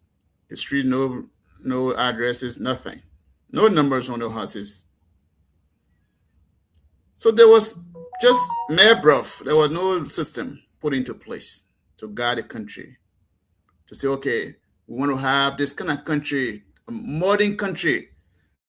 I understand you said that we gave a lot of independence to other countries. Yes. And you know the reason why? Because first of all, we brought with us, I would say, what we call mental slavery, which America was more like, at that time, America was already in control.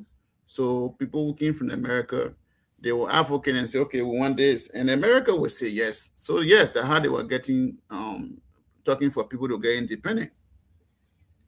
So does it really mean that we're ready to govern? No. They were not governing. When you sit down and read some of those things that these people did, that why the country is like this today.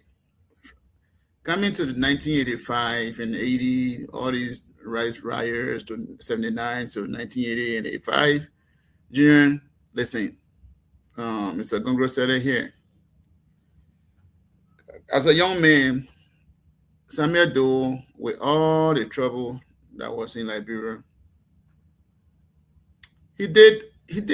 Samuel Doe decided that we need to take government ministries from people, private buildings, and build our own ministries. People who think, because what was happening in our country was people have their buildings that they were renting, government were renting. It was another form of corruption. They were renting these private buildings. The money was just circulating among them. When Doe decided to say, you know what, we need to build these government ministries, Mr. Gongro is on the show. I think he was around that time. So some people think that it was a wrong thing to do because they come and take investment from the people. It's going to be bad for the country. Where all the trouble begins, and we're here today. So when I told you there was no system, Junior. There was no system. If there was a system. You said why all the trouble began? Did I miss something? You said why the trouble began? No, I mean, I said that the trouble with Samuel doing all of those things, that's what I'm saying. Oh, okay. So there was no system at all. If there was a system, Liberia wouldn't have been the way it is. Even coming from out of the war. The same thing when Ellen came to power. A government coming from post-war Liberia war. She came with this election. Money was dished out to people, and people are open on money. There were no good law put into place to guard those things. The way you see represented, then they say they're making money today because there were no good law put into place to guide, to put a system into place. Okay, this is how it's supposed to be, because of how Ellen saw it too. So she followed the pattern. So the whole Liberia it is today. Everybody that goes into Liberian government, maybe I could be wrong. The mindset is to make money. I must go there and make my own. If I can't make my own, what else can I do? Junior, it's getting worse and worse and worse. It's getting really worse. Every young person in Liberia, there's nothing, you will never see anybody talk about agriculture to sit down in a gathering to discuss agriculture. You know what they will discuss? Unity Party, CDC, ANC, party, politics will be discussed. During, quickly here, I was in Paris when I went to beer garden, as a beer garden in Ganta, in a restaurant where people serve food. I went there to buy food to eat. I bought one bowl of rice. I was eating. Can you imagine men and women sit down in a restaurant? The people, private businesses, yo. I was so, paranoid. I said, gentlemen, listen, this is a business. And I feel like around the road there, right? Yes. Yeah, this is a business place. I came here to eat and get up. You guys are just making noise about your party. It is a party hall. And who's the owner of this place? Some of them were looking at me like, I said, but this is not right in this country. So I ate my food. I just left the food because the noise was too much. I couldn't even understand myself. So, Junior, all I'm saying here is Liberia problem is just too much, to the degree that the way it's going, I don't know how. During your days in the 80s, when you guys used to go to school, you always used to see the political discussion. No. Now, let me ask you a follow-up question. Let me ask you. Hold on now, Chief. You are in the bush, I agree. But let me ask you a follow-up question. When you guys used to go on a coup, where you used to go do the coup dinner, let me say it that way. Were there any other political discussion ongoing there? I just said no to everything. We didn't even know about what we call politics. So why do you think it was done that way? Why do you think people were not discussing politics? Hold on, I'm coming now. Coming from the bush, there was nothing we call politics. Even the representatives there, we didn't even know about representatives until late when John Bato then started surfacing in our BKS zone. So then when we came, I went to Ganta. Everybody focus was to go to school. Most people focus was to go to school. Most people focus was to, buy produce. And that's what we were doing. Independent. We were working, making farm to just independent. There was nothing like. So then why do you think that we just sway or slide away from being independent now? We all discussing politics. Great. Why do you think so? Because again, I just lay it out here. When Ellen came to power, she did not lay down the foundation that Liberia will follow.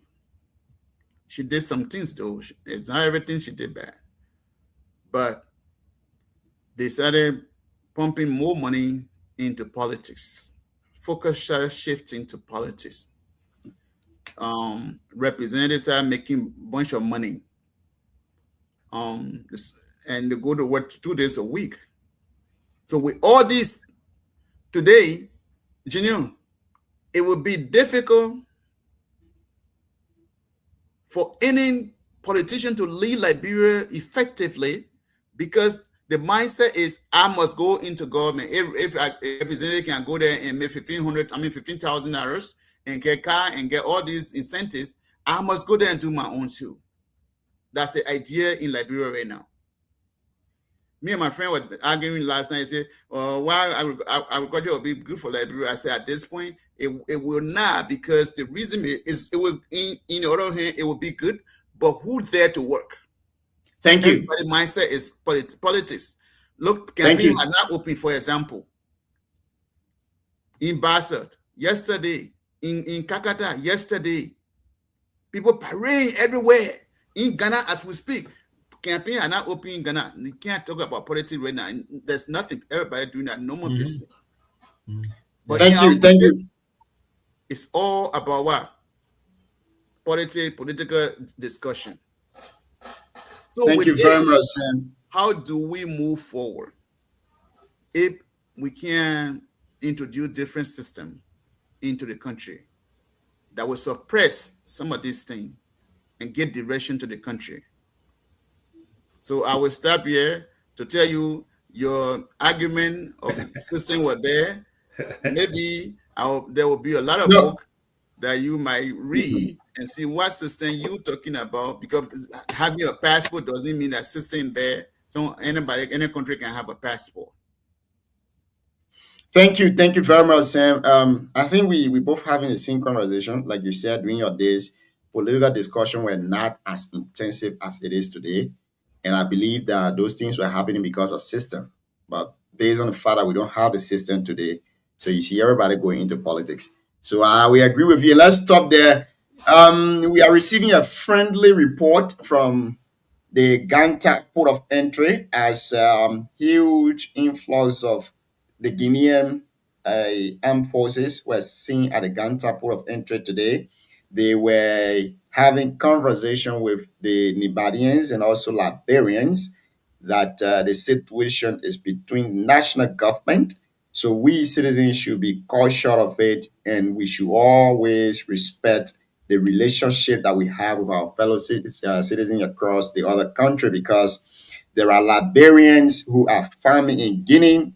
You also said that there are Liberians who are also, Guineans who are also farming in Liberia, and Guinea and Liberia share the same heritage, the same background, and the people in Guinea are considered the people in Liberia. So let's leave the issue with the national government as they resolve it, and let's continue on to do our little trading like we used to do before, where Liberians will go to Guinea to buy their pepper, Guineans will come to Liberia to buy their stuff. Let's continue to uphold that unity between us. And that's the report we're receiving from the Ganta port of entry. You can follow the BKS TV online page, and you will be able to get more details about this story here tonight. It's been a wonderful conversation. We've discussed a lot. The CEO made his point. You made your point, Sam. Mr. Kilavo made his point. So, as always, we need to give you the time to give us a parting comment. So let's start with you, Kilavo, and then we go to the CEO. Then we go to Sam, and then we call it a day. Kilavo, in 2 minutes, give us a parting comment, Chief. Internet struggle. I think we need to do some working on our platform. I don't know. No. LEC on? Somebody messages the Google's internet. Yeah, so see you. Let's hear you, and then we go to Sam, and then we call it a day for tonight. What was your take on the show? I think the show was great. I enjoy the conversation. We never expected the cultural conversation with Mr. Johnny, and he really laid out really well, and I think that was really good. We had a really good conversation. Great show. Always, as I do, say thanks to all our followers for always following us here every evening, every night. It was a great show. Thanks to Sam for coming I mean, even though it's busy schedule, you always make time to come here, find time for us. Wonderful show, very insightful, educational as well. We learned a lot tonight, and we look forward to being back tomorrow. Thank you. Thank you very much, CEO. Just so you all know out there, Sugar Nova is in Liberia. Spring 5K. What they call Junior is Sugar still Nova? speaking out there. Yeah. What they call Sugar Nova? Okay, you don't know what they call Sugar Nova. Just wait, let me run my publicity for myself. Sugar Nova Spring of 5K down there. I stay here. If y'all let me pass with no 5K spring, I get my degree.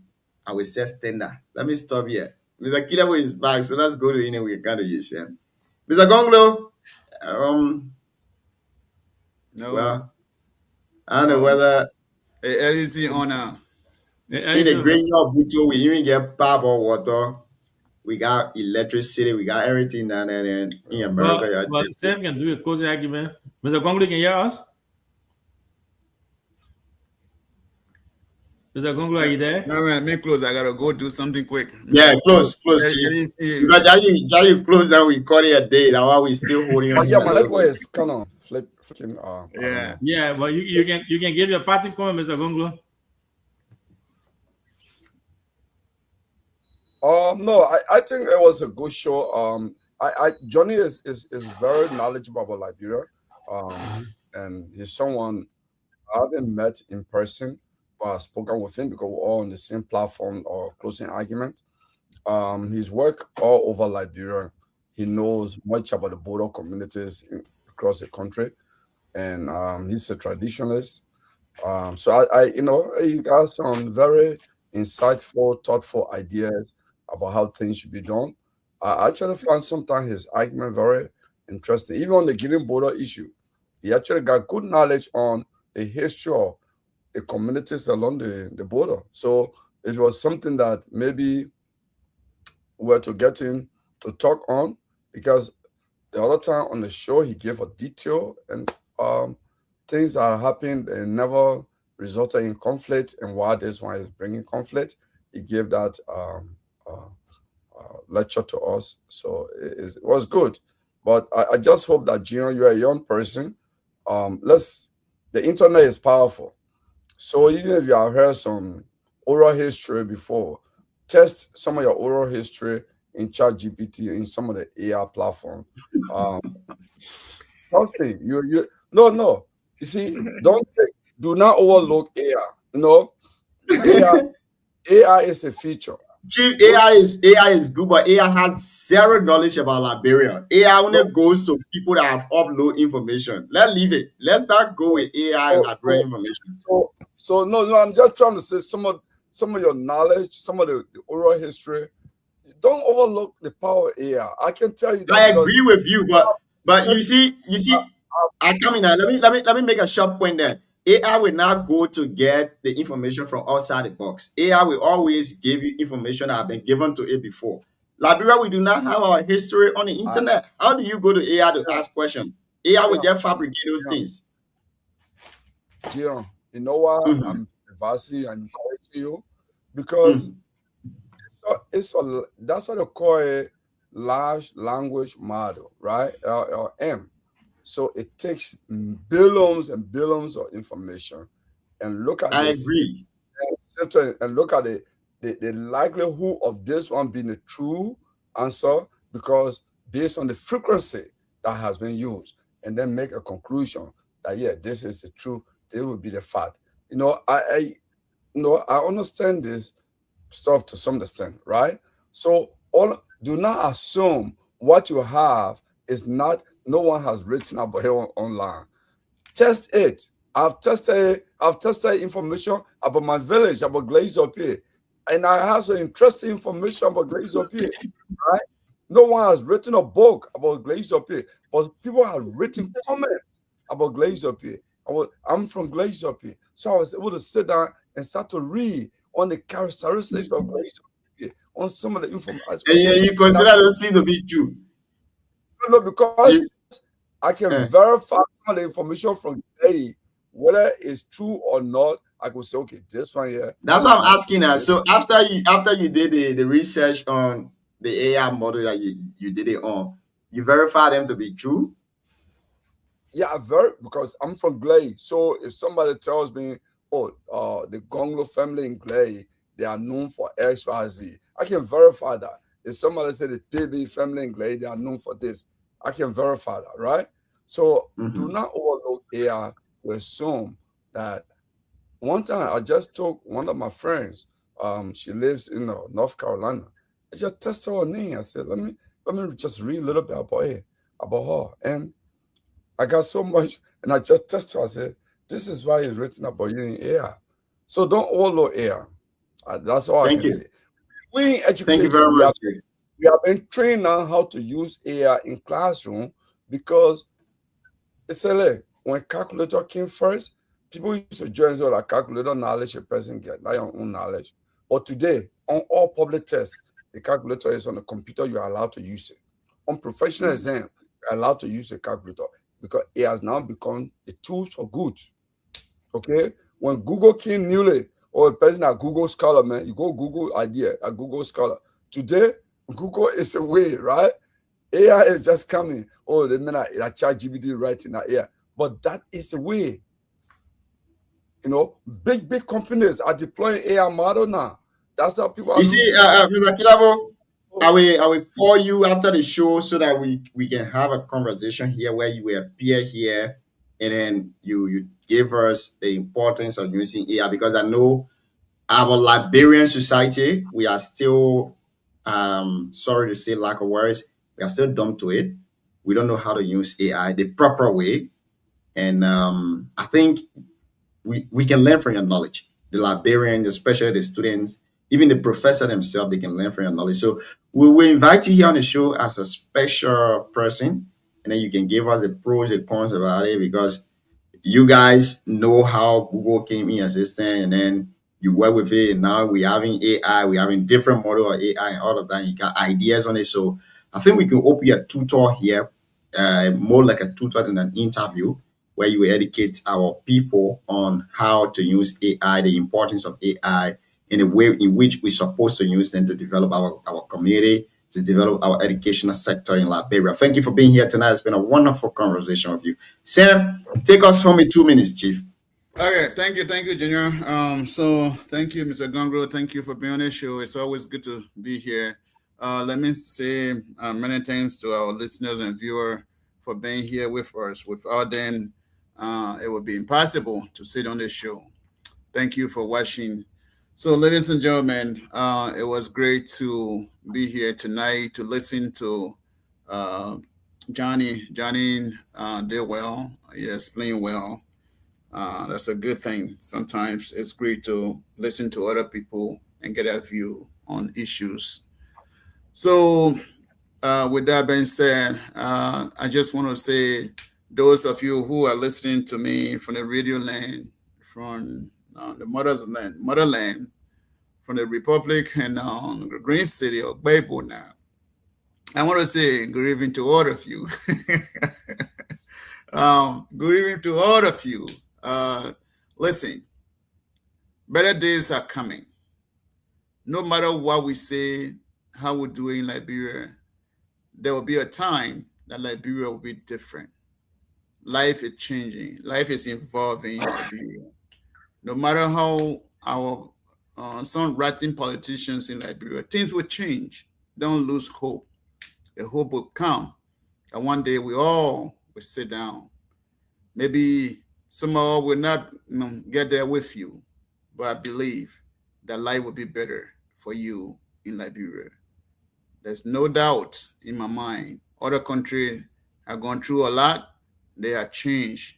And today, the example is China. China was once called a third world country. Today, China is more people, the debate is out there, calling maybe a superpower. Some people say, nah, yeah. So yes, country can rise based on good leadership. One day we will find our leadership, but we continue to do business as usual, thinking that without two other parties in Liberia, no other party can lead. Let's change that dynamic and look into our bosom around us, there are other people who could do better for Liberia than those that we have now.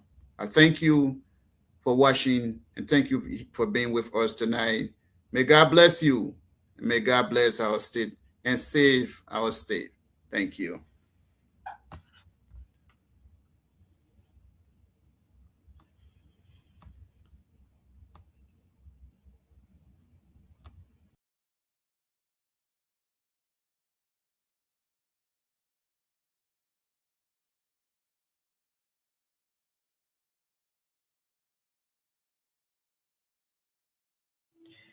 So that's it. It has been a great, great conversation. All of you, see you guys tomorrow.